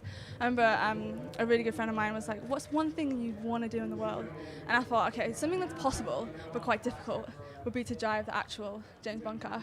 I mean, he made it happen. I was very Did you impressed. drive it? Yeah. I got to drive it around How Milton fast? Keynes. Not very, like 50 miles per hour. Not very fast. But no, it's very old, you see, so when you're turning it, it's literally the original. So it's like, it's quite old and very stiff. But it was just one of those like once in a Did it have the buttons for all, the secret guns? They do. Oh, you did you eject someone? You Flying can at the like top. flick the, what's it called, the plate, change that, and then there's like the guns, they were at the traffic lights and we're everyone was just like, what is going on? But no, it was a lot of fun.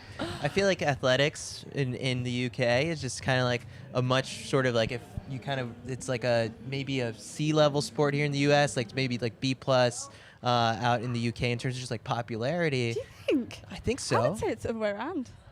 No, I think you guys are definitely hold your stars up much higher. You fill in your the mainstream stadiums. media. Yeah. You guys, your stadiums look a little bit For more the packed. championships, we do a good job of filling the stadium. I guess it's the same here as well. Yeah. But I also feel like the top, Could be better. the other top athletes and celebrities recognize stars like you within like the sport a little bit more than like NBA and NFL players recognizing top stars here. Potentially, yeah. I think what helped also last year though was like, because it was the Olympics, Yeah. like everyone watches the Olympics, doesn't matter who you are, I think. So with it being a World Champions this year, I think it might be slightly different. But you see, I'd say here, because when I look at like the facilities that like the colleges have here, it's so much more than what we have. The money's in- ridiculous. It's so much more. But I suppose from the, maybe we do, I don't know. So is there a fellow British celebrity or athlete that you still haven't met from, sort of like the post-Olympic sort of victory celebration, like that you want to meet? Like, I guess you've been at the red carpet premieres, like rubbing shoulders with some pretty awesome people. You know what, I was there, but I literally didn't see anyone. Really? Yeah, everyone looks so different when they're not like, everyone's dressed up, everyone's different. But an athlete I'd want to meet. Yeah. Well, one of my childhood heroes is Jessica Ennis. I've spoken to her, but I haven't met her. Really? Okay. Yeah. I think we can make that happen. Yeah, it's probably very possible to At make Worlds. happen. Yeah. Yeah, literally, maybe. So I'm not entirely sure. Mine would be like, my all-time athlete to me would be Michael Jordan. Oh, okay. All I right. like that He's answer. pretty cool, but that's a long shot with him being American. Yeah. Bring I him to think Worlds too. Yeah.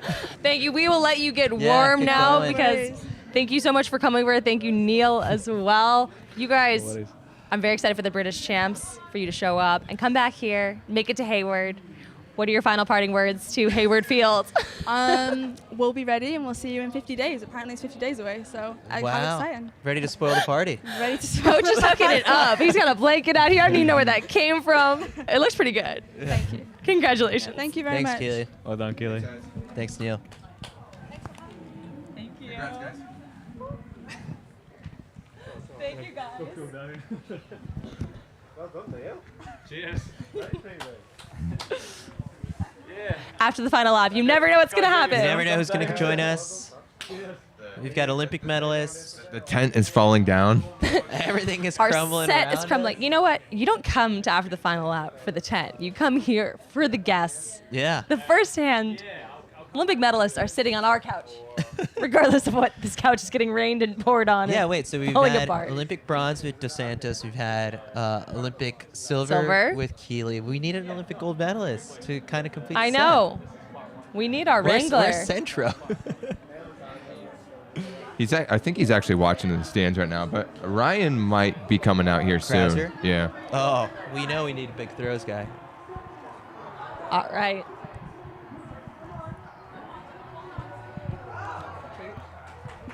Luis, come join us for a little Join bit. us. Oh, okay. Oh, all right. Jordy, come on in. Oh, that's right. All right. Well, come on after. Come after. These good teammates. All right, we just watched the women's 200. Shelly-Ann Fraser-Price for the win, 22-41. All right. What are you guys making of the women's 800 from the Americans?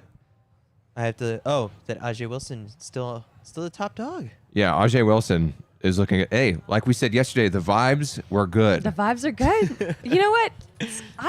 I historically am bad at predicting race results, but good at predicting vibes, and the vibes were strong. All right, I think we've got our next guest. Yeah, we want to coming in. talk to you. Yes.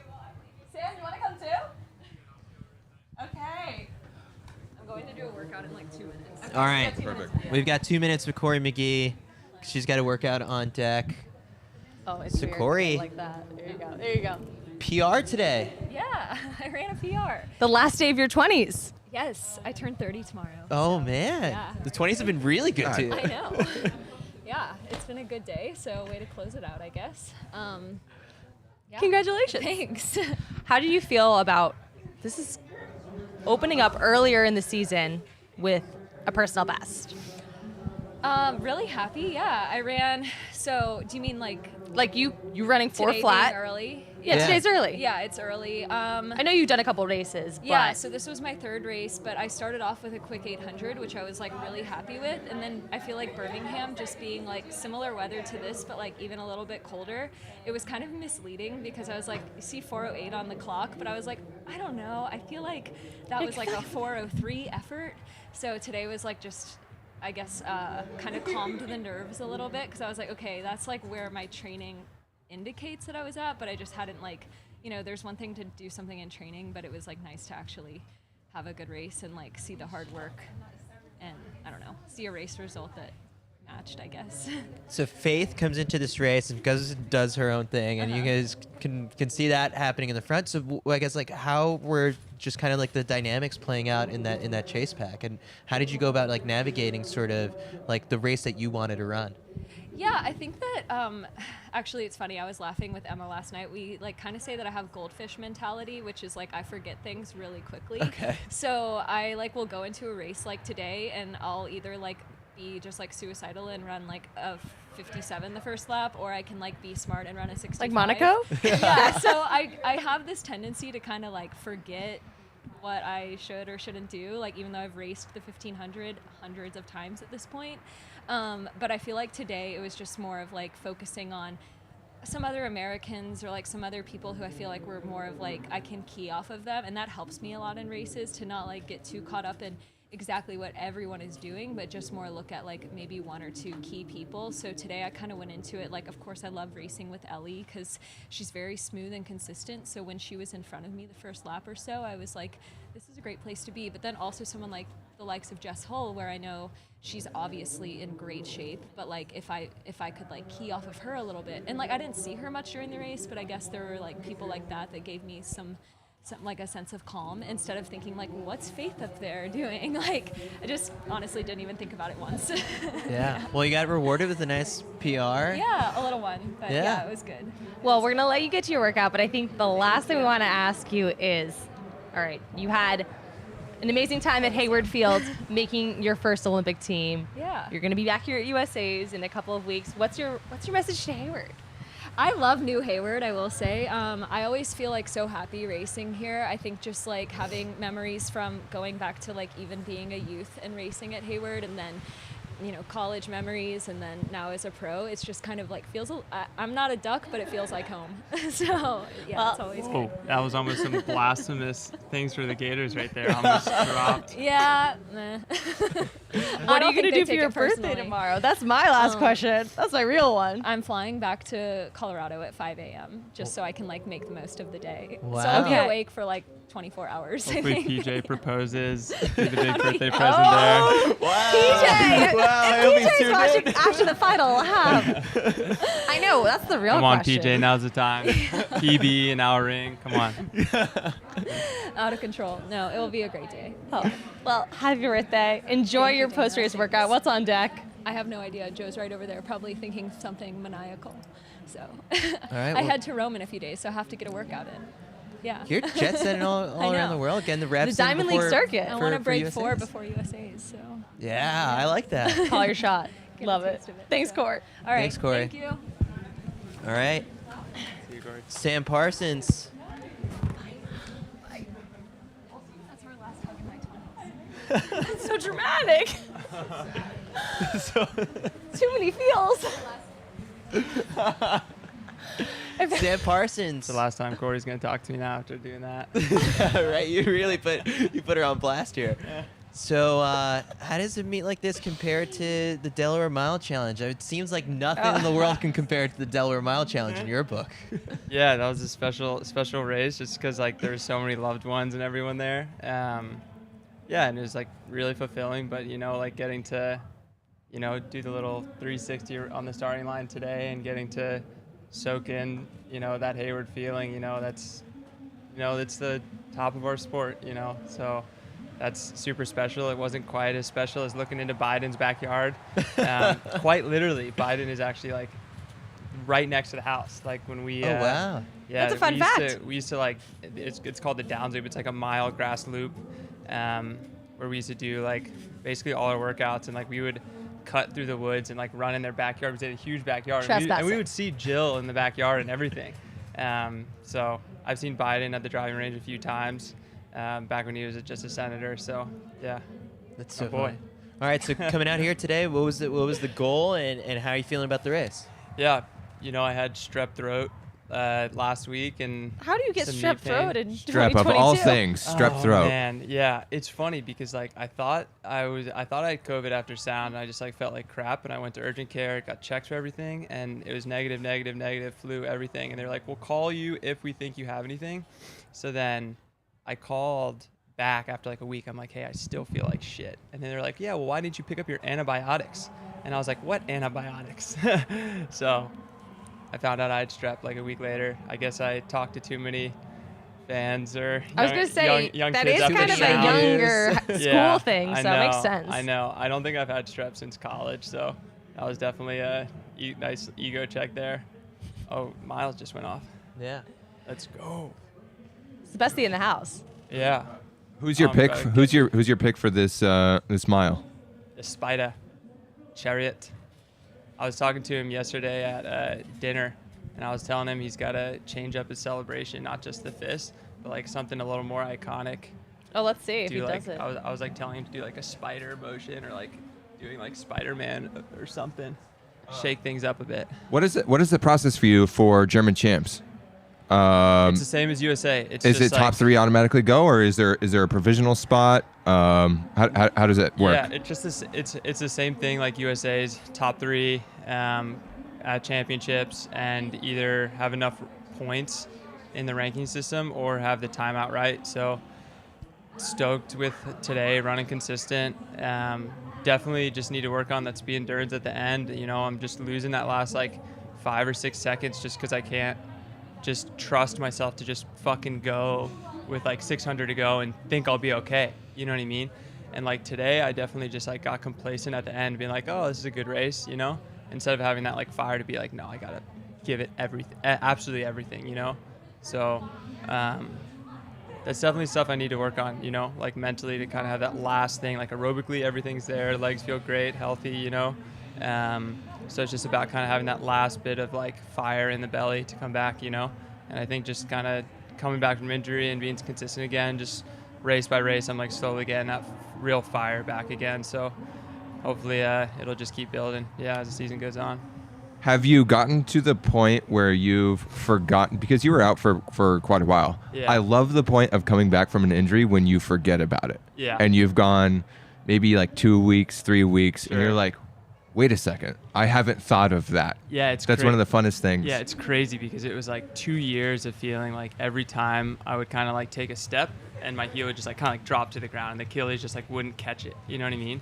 And it's one of those things where, it's so crazy how like all you think about is like how badly you want to be back and run pain-free and not have to feel something on your run. And it's so messed up how right when you feel good again, you're like, oh, like that never happened. You know what I mean? Like we have such short-term memory in this sport, for like Goldfish the worst memory. reasons. I think just because it's like I should be way more grateful. Jakob's laying it down right now. Yeah, He's this is just gonna be looking pretty- back. Oh, this is too bad. I thought this was going to be like a much Thought you'd faster see your race. celebration. Oh, Clayton just got shoved in the back there. I know we're like. No, this is This it. is Yeah, I know, this this is is not raw. good Chuck Yeah, I stock know. after all the shit he was talking about going in Yeah, for what the do you- pace what do and you make of everything. that? Well, I think it was great. I mean, technically being a foreigner, I guess I'll throw myself in that category. Right? So You wanna be on that side of the argument. No, Chuck's the man. But we were just talking at dinner. He was like, I guess I gotta go for it now. Come on, Ollie. So this is gonna end up being a Gosh, he just makes it look so easy, doesn't he? Come on, Ollie, get it, get that pack. Come on. Oh wow, dang, that's got to be the first time. That might be the first time Ollie's ever beaten those two Kenyan duo right there. Yeah. So I think he's gonna be pretty pumped if he That's gets a huge. chance to stop by And here. Hawker was right there. Dang, good race. Jakob, another level. Gosh, man, he just made it look so easy. So wait, Sam, like it's funny to hear you just kind of like, because I've been covering you in this sport for the last like handful of years, that like you've been in this game for a while, which is the way you analyze and dissect like these races. Like you've got the sort of like approach of a veteran. Do you feel that sort of? I'm not calling you old, but Well, like you I were talking remember- about this in indoor season We when are you looked at the all the starting same line. age on these couches. Yeah. So. But it's sort of like right. you look at the starting line and you see like all these young faces and these college kids. Yeah, for sure. I remember my first summer when I went to Leuven and I was like hanging around with the pros and really like getting my feet wet in the scene and everything.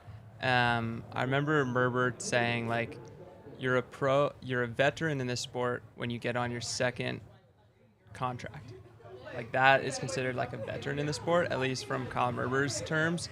So like my contract's up at the end of this year. So like I guess technically like I'm right on that veteran bubble now, which is crazy to think because like, man, I still have so much to learn and like so much growth. Like I'm just now figuring out how to run more than like 70 miles a week, which is Yeah, like staying healthy for you has kind of which been a is- challenge over a couple years. For sure. And just, luckily I have a coach that like cares about me now and like is really taking care and asking me how I'm doing on a daily basis and making sure that we're like doing the right things like consistently, like it's not just about like, oh, like, okay, but like, are you emotionally all there, to like go after it today, like the legs, obviously, like who cares sometimes, but a lot of the times it's like, if we do this workout today, what is the cost, so yeah, I mean, I definitely, there's this bubble that's happening right now in the sport that's just kind of like getting bigger and bigger and bigger, and like the college kids are the ones that are like blowing it up, right, and like I felt like for a while there that I was definitely getting pushed out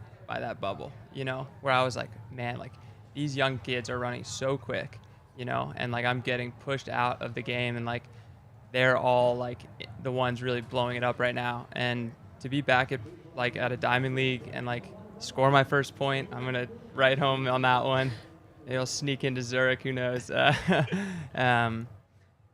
Yeah, just to slowly just get back in the game a little bit, and like slowly just be like, no, I'm like meant to be here again, after kind of coming on, like when you first come onto the scene, it's like very easy, it's just like, just go for it, who cares type of mentality, and then you get kicked in the face, and how many times can you get kicked in the face and start actually kicking back once in a while?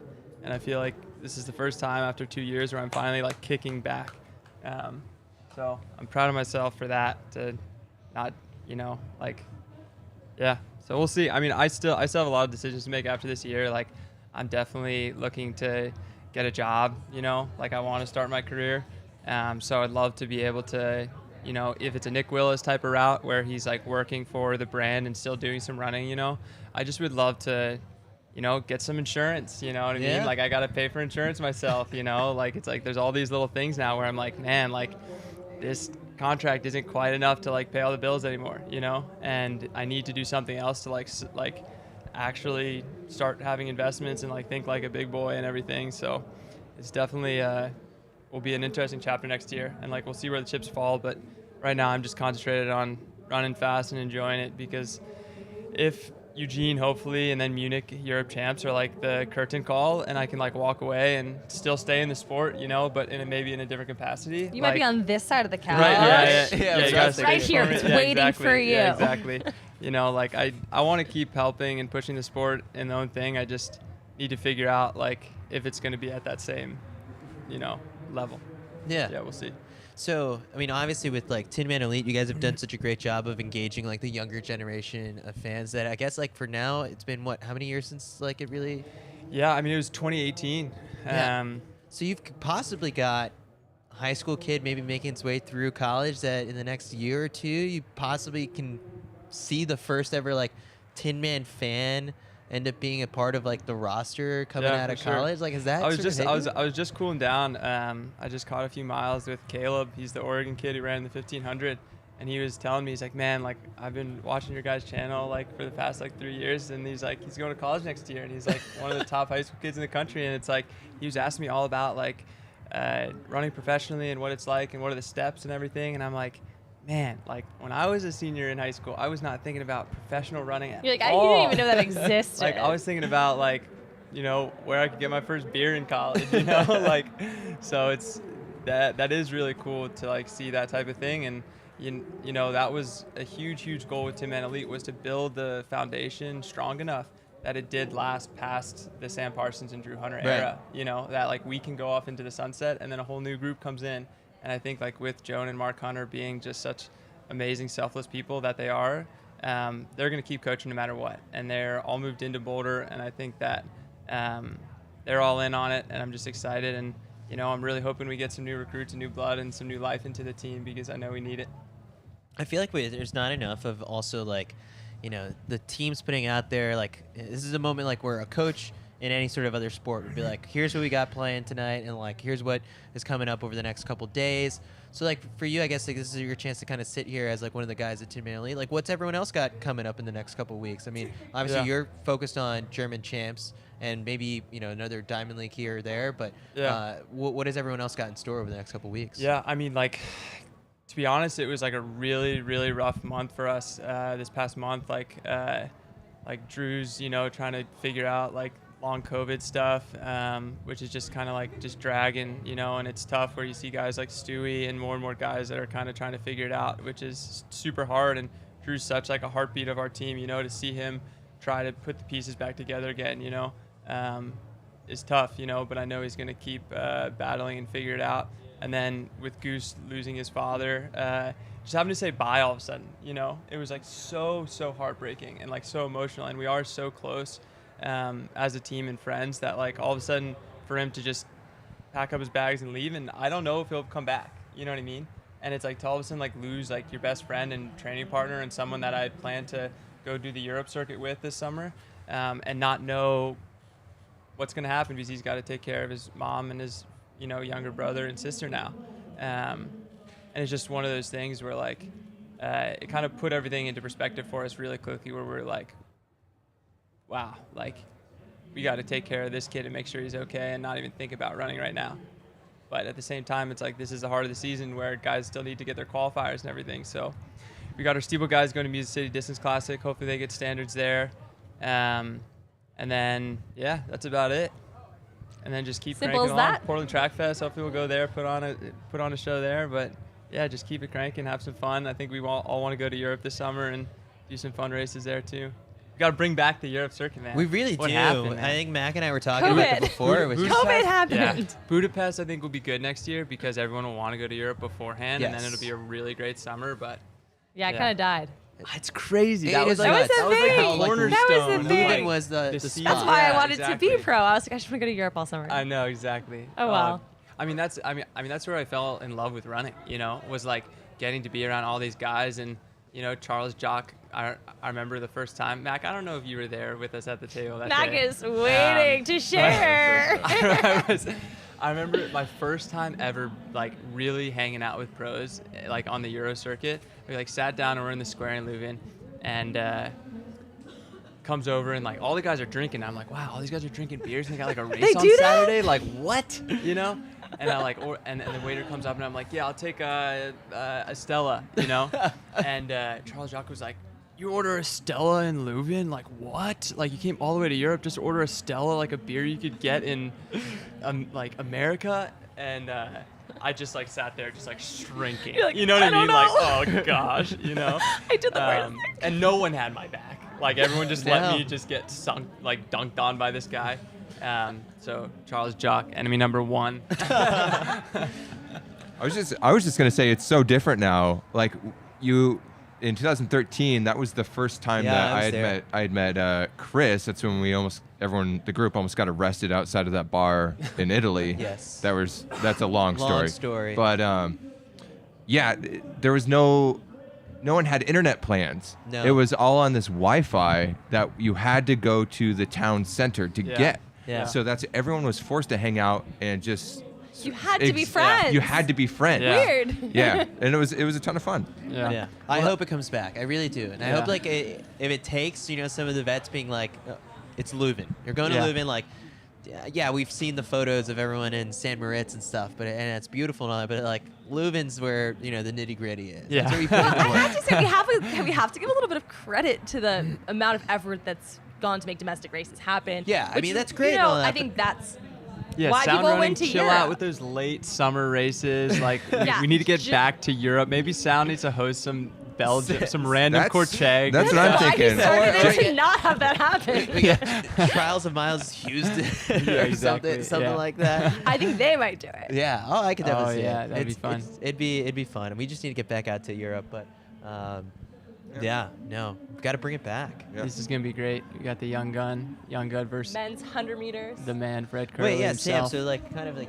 you're just a big fan of all things sort of track and field. But it's like I'm a huge Fred Curley guy. I'm a huge Fred Curley fan. I talked to him in the elevator today. I saw his big chain, and I was like, I got you. I think you got me beat by a little bit. And he was like, nah, dude, this is nothing what I got right here. And it was this big Mr. T chain. I was like, all right, Underneath. dog. All right. So I was like, are you going to pull out the big guns for the race? And he was like, nah, bro, Worlds, just wait. So wait for Fred Curley's bling at Worlds. I'm expecting big things Which events? at Worlds. Yeah. Oh, he's got to go for the 100 at 1, this 2, point. 4. Yeah, I can't see him doing anything but the 100 after all the focus being on this. Oh, watch the young gun just win this thing right here. Yeah, you've got to pull for him I from a know. three-stripe perspective. I know I got to. Fred has my heart, but Adidas Fred has my all our wallet. hearts.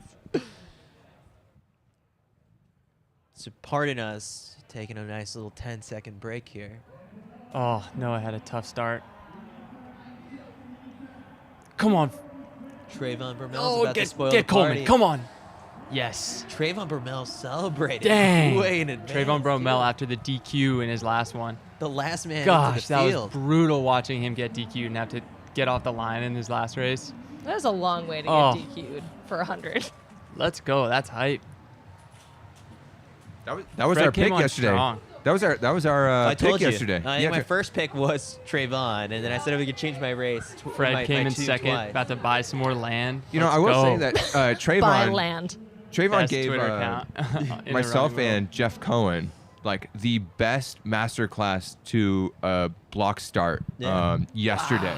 Man, if Noah just had a better start, he finished so strong here. Well, also like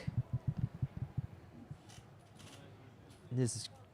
I gotta stop cutting to myself. The TV's in that shot. Coleman didn't finish well. His last 10 meters were a lot of guys came back on him. We were also Trayvon with the early celly too. Let's Yeah, go. early celebration. Love He's done that. that twice now, so it's like if he doesn't celebrate before the finish line, he's gonna go even quicker than that. and we're missing Marcel Jacobs. That's a big scratch on this And, one. and like you, I think he might be just done for the year. When you have a little hamstring ding like that can be such a killer, man. Yeah. Like I don't know obviously to what severity it is, but that sucks. You guys got someone else coming or what? Or am I just staying on here? you can stay on come, here you if can you leave. want. This is a free country. I mean, I got front row seats to watching it here. You got front row seats. We have a wrangler. We have someone taking people out of the press zone straight to this couch. Yeah. Wow, look at I this mean, service. it is kind of grabbing like the phone and when you're everything. attentive to like this is the part that like, I mean, the three of us get, but the fans tuning in, like, this is probably not being discussed on the broadcast, but, like, this is the New Balance guy coming in and spoiling the party. Yeah, like, for sure. He was the last person in, and, like, Yeah. the top American on paper, tied with Fred for, like, the fastest time by an American this year. And it's sort of like, because Marcel Jacobs pulls out, then you have, Yeah. like, the person to throw in. And it's like, you can't really make a case against, like, why it shouldn't be Trayvon. And so, yeah, maybe, like, he did come in here and, like, ruin the swoosh party. Yeah, no, I did get to see Capriati in the hotel lobby and The hotel where everything goes down. Yeah, you're everywhere in the hotel. Exactly. You just ride the hotel elevator up and down. He actually doesn't stay in his room at all. He just stays in the lobby. Be seen. I actually have a funny story. So that high school kid, Caleb, actually was supposed to be my roommate, and he comes back to the room at like midnight, and he hadn't been in the room yet. And he like comes in, opens the door, and he's like, oh my gosh, dude, I'm so sorry. I didn't know I had a roommate, and just closed the door and leaves. and Didn't come back? And didn't come back. I'm like, man, did this like poor high school kid just sleep out in the hallway or something? Like, what did he do? Like, where did he go? Where And, is like, he? Like his dad had a hotel room, and he slept with him. But like, I saw him on the cool down. I'm like, bro, like, was that you last night? Like, where did you go? And he was like, oh, dude, I felt so bad. I like didn't want to wake you up, so I just left. Welcome to the pro circuit. Yeah, right. It's roulette on who your roommate is, and oftentimes Yeah. you don't know until you walk into the room. Yeah, so I have an even better story of walking in on someone in Leuven and at Bacala. I was staying in like the laundry like cabinet room with Tim Cummings, and who was like interning with Stephen Haas that summer, and he was like, we were getting back late from a night of running, and we were both pretty drunk, and we like get back, and he's like, yeah, dude, I think like that room is open. There's like an extra bed if you actually want like a bed tonight to sleep in. So I was like, oh, like perfect. And I like go in, like stumble into this room, and it's Ryan Krauser's room. Oh my God. And Dude, I really hope he comes by. I feel like that bed is not available. No, I would be terrified. Dude. We need to make you read you the story. I come in, and Ryan Krauser's just like, what? Who the hell fuck are you? And I just stumbled my way out, and Tim was just laughing his ass off. He set you up? Sent me into Ryan Krauser's room to just get berated there. Wow, that's great. Because to this day, he probably doesn't know who it was. Yeah, he's probably still looking for me, and I'm still gonna run. All right, Well, guys. All right. Thanks, Sam. Yeah, thanks. Thank guys. you. Yeah, thanks for having me. Hopefully next time we'll be talking in Leuven. Yeah, next time it's live from Leuven.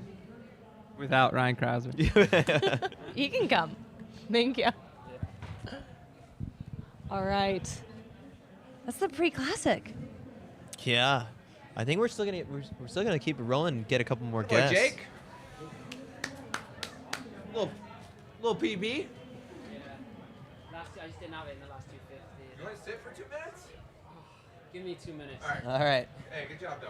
Thank you. Appreciate it. We're just really catching people at this point. Well, Trayvon Bromell is a friend of the program. He's also, I think, Gary Martin's biggest fan. Just won the Prefontaine Classic 100 meters. It's a big month for the Martin Bromell. Wait, can you explain this to me? So at the New Balance Internationals meet, we hosted after the final lap there, and Trayvon Bromell was the guest host on the same day that Gary Martin won the boys mile in like 4:02. And so then Gary sits down, and it's really kind of the moment that Gary popped on all of our radars, basically, and just we got to also be a part of introducing him to just like the national running audience. And Trayvon is sitting there interviewing a high school miler, but kind of just like processing how fast Gary ran. And then when we talk about the sub 4 minute mile, his eyes just kind of light up, and he was like, you're going to do it? And like, he loved the confidence that Gary had. He's like, I think you're going to do it. He's like, just the way you go about carrying yourself. And lo and behold, Gary Martin, sub 4 miler, Trayvon Bromell, winner here at the Diamond League, and he's on a roll, both of them. I would say that Trayvon was one of the first people to like pick up on Gary's energy. Yes. That's what he was saying. He was like, he's a day one. His advice was, hey, you OG stay true to fan. who you are, because you are awesome, and I love your energy and like just what you're talking about right now. What It's I really cool. hope is that we were able to put together like a little like compilation of just like Gary and Trayvon's success for the whole year, and just like have it set to that sort of monologue. It'd be a beautiful thing. It would be fantastic. Always working, thinking of the next reel. So now here's the crazy part is like we have the potential to get a couple more people on because people are now just kind of like hanging around. There's a coaches waiting for athletes to come on by. The weather's turned. It's really nice out now. Very windy. But, you know, we're looking around. In the Bowerman Mile, Colin Solomon PB'd, ran 3:56. 56, and that makes him the top dog on the high school scene. Got into the right race, and so I'd have to look at the all-time list. I would think that is number 2. Was Gary just second fastest? Second fastest high school only, right? No, Gary's the fastest high school only ever, and then but Jim Ryan had run faster. I think Jim Ryan does have a 3:56, so I'd have to see like how close it is, but I don't have the list in front of me. Eric, come plop down here for a join us. Eric Sowinski, the greatest pacer in the world, doubling down in most of these races. So can you, like, Eric, you got to break down for the people watching, like, how do these rabbit jobs come about? And also, like, you've established yourself as, like, the best in the biz right now. It was kind of random how it started. Last year I raced that meet in New York City, the Trials Miles race. Yeah. And the agent for Gateshead, or the meet director for Gateshead called my agent, and they needed a pacer. And so I raced New York, flew the next day, got to Gateshead the morning of the race, and paced that 1500, and did a good job, and the rest of it just kind of history. All trickled from there. Yeah. Do you enjoy pacing? How's it compare to your own racing? What's kind of the split of what you're doing these days? It's probably about 50-50. I would like to race a little bit more, but pacing kind of helps fund my racing endeavors right now. So, you know, it's fun. It's nice to, you know, help guys achieve their goals. Since I've had, you know, some awesome pacers in some of my fastest races, but nothing really compares to racing itself. I'm a super competitive guy, so I still like to definitely get out there and mix it up and race on my own. How does the communication take place between you and the athletes? The meet directors will tell you like one thing, and then like, is it a last minute sort of check at the starting line with some of the athletes? So you walked in here and you said, I don't know what I'm doing today. Yeah, before the race. I had no idea. And then I just kind of figured it out beforehand. And yeah, so I mean, is that how it normally works? No, usually like a lot of the meets will like have it like posted in just kind of a general area at the hotel, and there was kind of nothing here, so I just kind of talked to a few guys before the race and sorted out. I kind of had an idea of what it was going to be in the general vicinity, but it's always nice to, you know, concretely know when you step on the starting line. Has there ever been one where you saw the assignment and you were like, oh, that was my next question. I think Monaco last year was like 150.5, which I was like, man, like, and to run that even it's not easy, but you know, the more that I do it, every time it just kind of takes care of itself. So I think that it's been a pretty good job in general. Is there a bonus when someone, you know, breaks a world record, a national record? How does that kind of structure work as much as you can tell us? Throwing you a little Venmo action afterwards? Yeah. I'm going to be honest with you.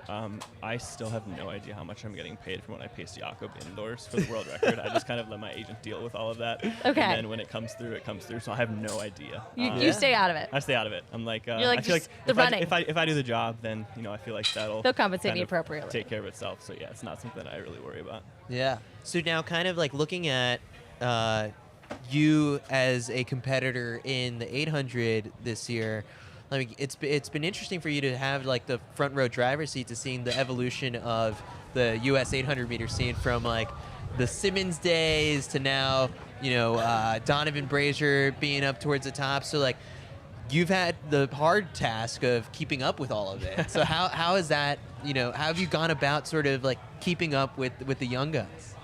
You know, it's kind of being a little smarter now. I mean, I can't do now at 32 what I was doing when I was 25. Back then, I felt like I could work out every single day and be totally fine. So now we just kind of have to pick and choose, you know, what we're going to do and when we're going to do it. But at the same time, kind of doing all of this pacing, I feel like I know myself even better than I did before. So, I mean, besides U.S. Final Indoors, I've been top 3 in every race I've raced this year. I just haven't been in any really, really fast races. So I'm going on to Nashville next week and then go out to New York the week after that and hopefully, you know, chase some fast times of my own and just get ready for USA's. I feel like, you know, that team's pretty wide open. And there's not really, I mean, there's a lot of really, really talented, great guys, don't get me wrong, but no one's really solidified like, hey, I'm going to be there, I'm going to run fast every single day. So I think that, you know, depending if you can put your foot in the final, like I said, anything can happen. So even before this year, you were always one of those guys who, like, no matter where it was on the globe, you would find a flight to travel there and get there one way or another. And, like, it was kind of stressful to, like, follow you on, like, Twitter and Instagram, just seeing, like, where in the world, where where's in the world you Waldo? were, and also just sort of Carmen like San Diego, how that's you the one. managed to just, like, not have too many, like, travel issues. So, like, you're still jet setting. Is it one everywhere. carry-on? Like, how do you travel? Yeah, I'm more concerned about the travel and, like, how you go about, like, packing, and also, like, do you have a favorite airline? Like, I do a lot on, like, Star Alliance, but if, like, a meet's going to pay for me to fly over, I don't really care if they're going to pay for it. You know, you can sit me in coach for 15 hours. I don't care. If it's, like, less than a 2-week trip, I'll just pack in a carry-on suitcase and a backpack. If it's anything over that, I like to check a bag. But, I mean, you do run into issues every once in a while, so I like to, like, make sure I have a good amount of stuff with me in case, you know, a bag were to get lost or something. So, but, I mean, I've done this so much that the travel doesn't really phase me too much. I mean, I was in Doha, then Birmingham, came back for 2 days, and then came out here, and it's just kind of a kind of second So nature. friends and family at home were like, okay, we'll see you in October. Yeah, pretty much. So, yeah, they just can kind of follow me online, and it'll be good. There'll be a bunch of them out here at USA's, so it'll be good to. yeah. So between now and USA's, it's mostly racing for you. Yeah, just 2 races for me. You know, so I kind of raced 3 weekends in a row, and then, you know, paced 3 weekends in a row, and I'd like to, you know, just try to get a couple more good efforts in before USA's, especially, like I said, with it being pretty wide open. Without kind of a clear season favorite, because no one's kind of been crushing it. You know, Donovan was banged up for a little bit. Isaiah was banged up for a little bit, and obviously not wishing anyone to get hurt, but that's just the reality of where people are in the season. Do you have any feel for how USA's is going to go, or do you think it's just going to be a complete mess? Like, do you think that collegiates are going to, like, have a little bit more influence, or you know, maybe some of the non-traditional players? And how are you going to sort of react to that? I think it's going to be wide open. I think, you know, you see kind of every year that a decently big favorite won't even make it out of the first round, and that kind of transforms things a little bit. I think for me personally, it would be ideal to, you know, get in a semi and a final with, like, Brandon Miller or Cameron Jones, who you know are going to take it out and go 50, 51, 117, 118, and then I know if I'm not the guy that has to lead in that kind of a race, then, you know, I really, really like my chances. But if it's a race where, you know, I don't have the standard yet and I feel like, hey, I need to kind of go and see what happens, then you got to hope that you know, feel really good on that day.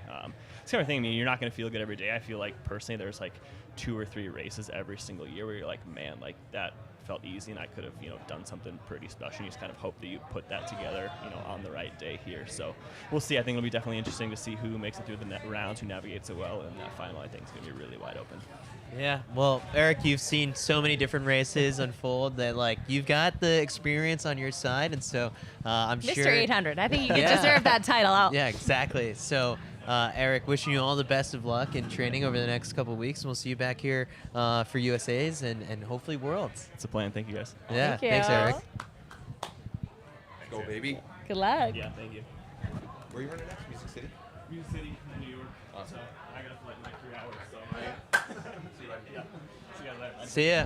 Oh, really? Perfect. Oh. How appropriate. Mr. Worldwide, not Mr. 800. No, I'd be too afraid to do that. Oh my God. All right. Who do we got? I'm looking back. Yeah, we could... Hobbs Kessler. Oh, we snagged Hobbs already before. We need some ladies. The ladies are evading us today. All right. Here we are at home. Perfect. All right, guys. In the chat, how have you been enjoying after the final lap?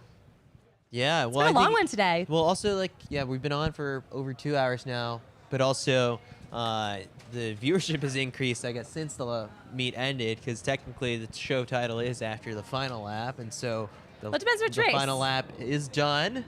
And so now we're getting people tuning in and watching. So drop in the chat, what was your favorite moment of the Prefontaine Classic? As of right now, what would you say was your favorite moment?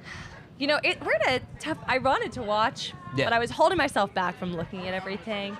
I think that men's 100 was pretty exciting. Yeah. Just seeing, you know, Coleman has had the most consistency, other than, you know, getting DQ'd. But Yeah. I think being able to be that consistent. Also, Lane Thompson, hurrah, all of it. I don't know. I can't pick. Yeah, I like, obviously because we've had Trayvon on a bunch of these shows, and he's just such an awesome character. It was good to see him out there getting the win against such a highly touted field. But I think I'll still stick with the women's 1500. It's kind of like the strongest race of the day. Faith Kipyegon. Really can't count out Faith, and I feel like we do it all the time. I don't think anyone does at this point. I think like last summer there was a lot of question marks around like, is it Kipyegon or Sifan Hassan? And she just she raced yesterday in the 2 mile. And it was like a slower season opener for her. But I think no one's sleeping on Faith Kipyegon. She's the best at it right now in the 1500. And I wouldn't be shocked if she goes undefeated between now and like 3 Worlds. Yeah, I think she's definitely going to bring that consistency as well.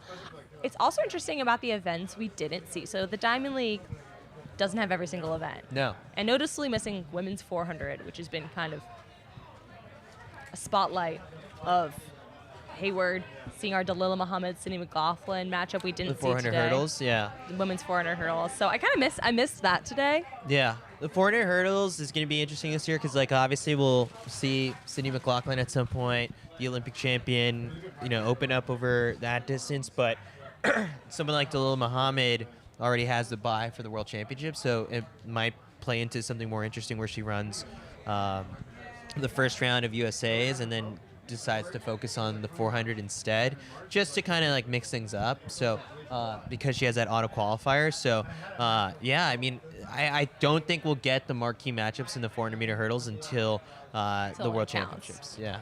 Well, we also had Keely Hodgkinson. That was great. On as a guest today. Coming through. And it felt like she really didn't process that it was like, world leading time. She was like, really? I mean, the interesting thing that she told us today is that she's a trainer, not a racer. Yeah. She prefers the training, which for 800 meter runners, I would normally think it'd be the opposite. Yeah, but every time that she goes out there and races, like so far, it's been A+ performance after A+ performance, aside from the fact that she scratched at World Indoors. So Keely is trending upward, and hopefully, and then Jake's coming too. Go on, Jake. Nice. How you guys doing? Great. Good. Take a load off. I'll be back in a minute. All right, I'm tossing these headphones on. Yeah, sure. Need a beer?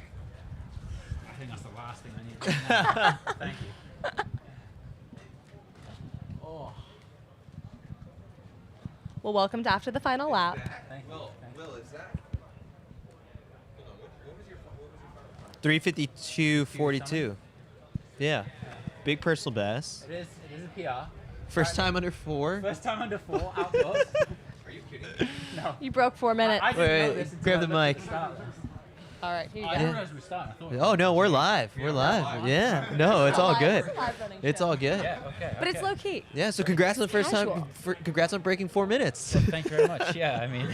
I'm sorry, you were kidding me No. that your outdoor PB was Well, they ran north the of 4 minutes. They ran the 15. 4:01, yeah. No, but there's enough opportunities.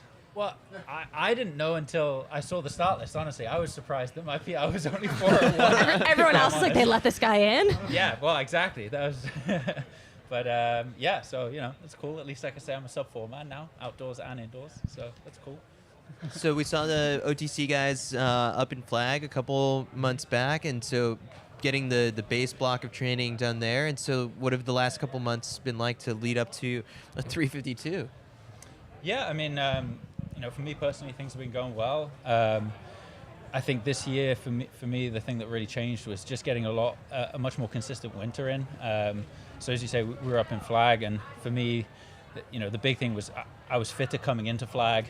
It was my second time up at altitude this year, and I think I had a bit of a better idea of what to expect. And yeah, I mean, training just went really well there, and I came down and ran the world standard in my first opening race of the season, so kind of took the pressure off a bit, and allowed me to have some cool opportunities like racing here. You know, I think so. Yeah, I mean, I can't complain. I think things have gone well in training, and looking forward to the rest of the season for sure. What does the rest of the season look like for you? Well, Jake and I are flying to Europe tomorrow, and then down onto Morocco. We're going to run in Rabat on the 5th. And then I'm looking at just sort of a low-key 800 somewhere in Europe or in the UK, just to sort of get the wheels turning a bit before we come back here. And then I'm going to go up to Vancouver for Canadian trials. And then, yeah, hopefully back down here for Worlds. Another Mr. Worldwide. We've had a lot of those on today. I'm sure you have. Freaking flyer miles. Yeah, I mean, yeah, I'm collecting them, you know, and it's nice. It's, for me, at least, it feels like the first season where I can really live the sort of professional athlete lifestyle and travel around a bit and compete in some of these international meets, you know, after 2 years of COVID. So yeah, last year in particular, I mean, like the Canadian Championship and the trial section was just so bizarre, kind of like the way it all panned out, with some of it being up to discretion, some of it, you know, being based on the Canadian Championships. And so, you know, not having done it for like 2 years, is there some sort of like, you know, mental adjustment or preparation you have to kind of go into sort of for to get back into a championship setting? Not really. I think, you know, I think Mark does a really great job of you know, peaking his athletes for those important moments in the season, you know, the qualifying championships, and then obviously, you know, the major championships, Worlds and Commonwealths this year. So not really. I mean, for me, it's just a case of, you know, I'm just looking forward to, you know, being back in Canada and competing, you know, at my national championships, which I haven't had the opportunity to do since 2019 when I won there. So, you know, it's nice to go back and hopefully win again. We'll see. I'll be doing my best, certainly. So, yeah. So today's race, like kind of like seeing how it played out, like what sort of mental decisions did you have to kind of make to, you know, stay within your own race and like not get caught up in what the guys in the front were doing? Yeah, I mean, obviously for me, it's my first Diamond League, so it's definitely a bit of a learning experience, and you know, it's a completely different level of racing to a lot of the races I've done so far. And you know, the biggest thing I noticed was there just wasn't that sort of lull that you usually get in the pace, you know, on the third lap or so. You know, things slow down a little bit, the pack bunches up again. It just wasn't like that. It was just go the entire way. And I mean, honestly, for me, the whole race was a blur, and I just felt like I was battling the whole way. I was getting pushed around, pushing other people to try and get into the rail. You know, I don't think I ran a step on the rail, so tactically maybe wasn't the best race for me, but as I say, it's a learning experience, and you know, I can't be too disappointed with the performance as a whole, you know, from a first Diamond League, but certainly things to learn from, and you know, improve and hopefully do better next time. So, yeah. Jake, welcome to the show. Toss those on. Oh, they're a little weird. You got to flip the other way. It's bizarre. Like so also put together a nice little personal best. No, every single person has done that. So yeah, another PB. So we've got double OTC PBs here. You guys look like the stormtroopers out here. These are some pretty fresh kicks. You guys also have the best uniforms, I would say. Thank you. I agree. Yeah. I think, yeah, absolutely. So Jake, 3:51, taking what a second off of your personal best from outdoors. So how are you feeling about it? Mixed, really. I think, like, for me, I never really look at the time. I kind of try and race, and yeah, I think I had a pretty good race up until about 2:50 to go. Just felt a little bit flat today, but the grass definitely did not help, the grass pollen, but yeah, overall, it was pretty solid for now. Was there a friendly wager between the two of you for this one? Because like it was pretty close, and you ended up getting him by just a little bit. Yeah, I think it will give me a kick up the arse with 100 to go. I looked to my right and I saw a white vest, and I was like, man, not today. Not today. I thought I had him, you know. We've been having some good little sprint finishes in training and stuff, so I came around the outside, and you know, I thought, all right, this is it, I'm going to do him, and then saved another gear. Cheeky bastard. If anyone should be adjusted to the grass pollen in Eugene, Yeah, I feel like be it the should be you OTC guys. guys, right? I feel like you should be loading the Zyrtec up for like the entire year. Well, I don't know. I can't make the excuse. It doesn't affect me. So, yeah. Yeah, I mean, I actually went to Bend for the last 3 weeks to just get out of it. But yeah, it's just using this period. But I think by the World Champs and on that, it's fine now. So how are you going about sizing up the British 1500 meter scene? I guess like as for British trials, because I mean we see Neil finally check the box for the standard, and so only kind of makes things a little bit tougher for you. Yeah, it does, but it definitely makes it more exciting for Yeah. everybody watching. And yeah, I mean, British champs is basically like a major champs now, so I'm really looking forward to it, and I'm excited to see what I can do. Yeah, it is kind of crazy. Like when you do take a look at the whole start list, it's someone's got to stay home. So like how, in the past, have you gone about sort of like assessing your competitors, or do you just kind of only focus on yourself and like I got to get myself in the best shape possible for this thing? Yeah, I don't think it's wise to dwell on your competitors. I think it helps knowing their strengths and weaknesses for sure when you go into the race. But yeah, I just focus on myself and what I'm capable of doing and trying to execute to my strengths. Yeah. So in training, how do you two guys like complement each other in terms of just like, what are your strengths, what are your weaknesses, and like how, vice versa? Like, what have you learned from working together, for a bit now? I've learned how to take a rep. It's probably taken about 2 years. Oh, shots fired! Yeah. No, it's taken him a while, but yeah, he finally leaves some reps. No, but honestly, it's great to have a training partner like Jake, and I think we keep each other honest, and it's, we do a lot of our training together. Obviously, the workouts, but also easy runs, doubles in the afternoon. So it's nice just to have somebody. Are you guys to train roommates with. too? Yep, yeah, we live in the house together, so You can't get away from each other. No, sadly not. But no, it's a lot of fun, and I think we complement each other well, and it's great to have a training partner of this kind of level. Jake's pretty quick, so he's always racing out those last reps, and it works well for the two of us. Yeah. So before this, we had Keely and Neil sitting in those seats, and we talked a little bit about how when you guys come back here in like 2 months, like there is a lot of like American pride going around right now, where it's like, oh, You guys are kind of the home team. you guys come back in like 2 months, and like you have to spoil the party for the Americans in that sense. Are you ready to play like the party crasher role? Absolutely, I'll be doing my best to. Yeah, yeah. I'm really looking forward to it. Obviously nothing's guaranteed. The team's not been picked yet, but I'm very much hoping to be back here for Worlds, and it's exciting for us to be competing on what is basically our home turf here. Do you get to train on this track? We haven't actually, no, but this was actually my first run out on the track. Really? Yeah, I think so. What do you think since about old Hayward Field. What do you think about the underneath? It's That's awesome. It's very green.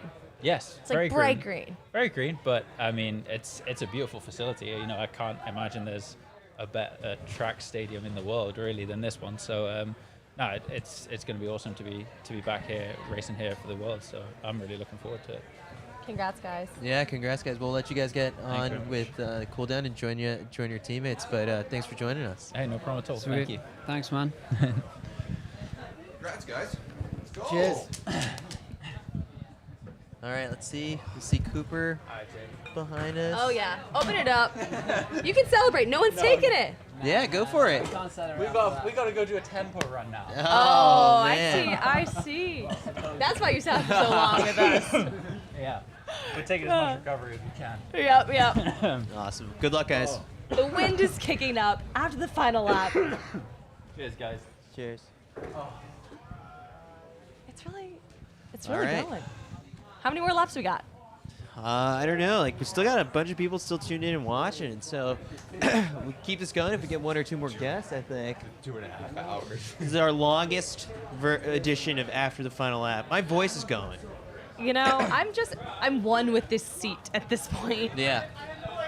It's gonna be a. I think we need to Imprint. have one more guest to close us out. Yeah, I one feel more like guest. we We have- might get a good one. All right, over under One of more. 6 times. If Kyle were here, how many times would he have had to get up and go to the bathroom? Oh, Kyle's got a really small I'm just bladder. completely It's dehydrated, Yeah, so. yeah. I haven't had a sip of water this entire time. So. This is actually for us. We brought the champagne How for the much guests. do I love track and field? I love track and field so much that I'm dehydrated, but I'm riding the high of some great track and field action. All right, I feel like we can't keep searching for guests. If we don't get someone soon, we're gonna wrap this thing All up, right. guys. Well, yeah, we've been on for over 2.5 hours, so. Let's just call it. If we see anyone, we'll throw it up. All right, If we guys. see anyone, we'll throw it up in post, but everyone, thanks so much for tuning in for another edition of After the Final Lap. This was a blast. We had Olympic bronze medalist, Olympic silver medalist. Maybe we didn't get an Olympic gold medalist, but that keeps us humble. That means we're going to have to be back here next year to check that box for After the Final Lap. So, Dana, thanks so much for joining me the last 2 days. Thanks for having me, guys. This was great. And once again, if you're out there and want more of this content, be sure to subscribe to the CITIUS MAG YouTube channel. Listen to the CITIUS MAG podcast. Listen to the More Than Running podcast with Dana. And we'll catch you guys next time. USA's Summer Hayward underway.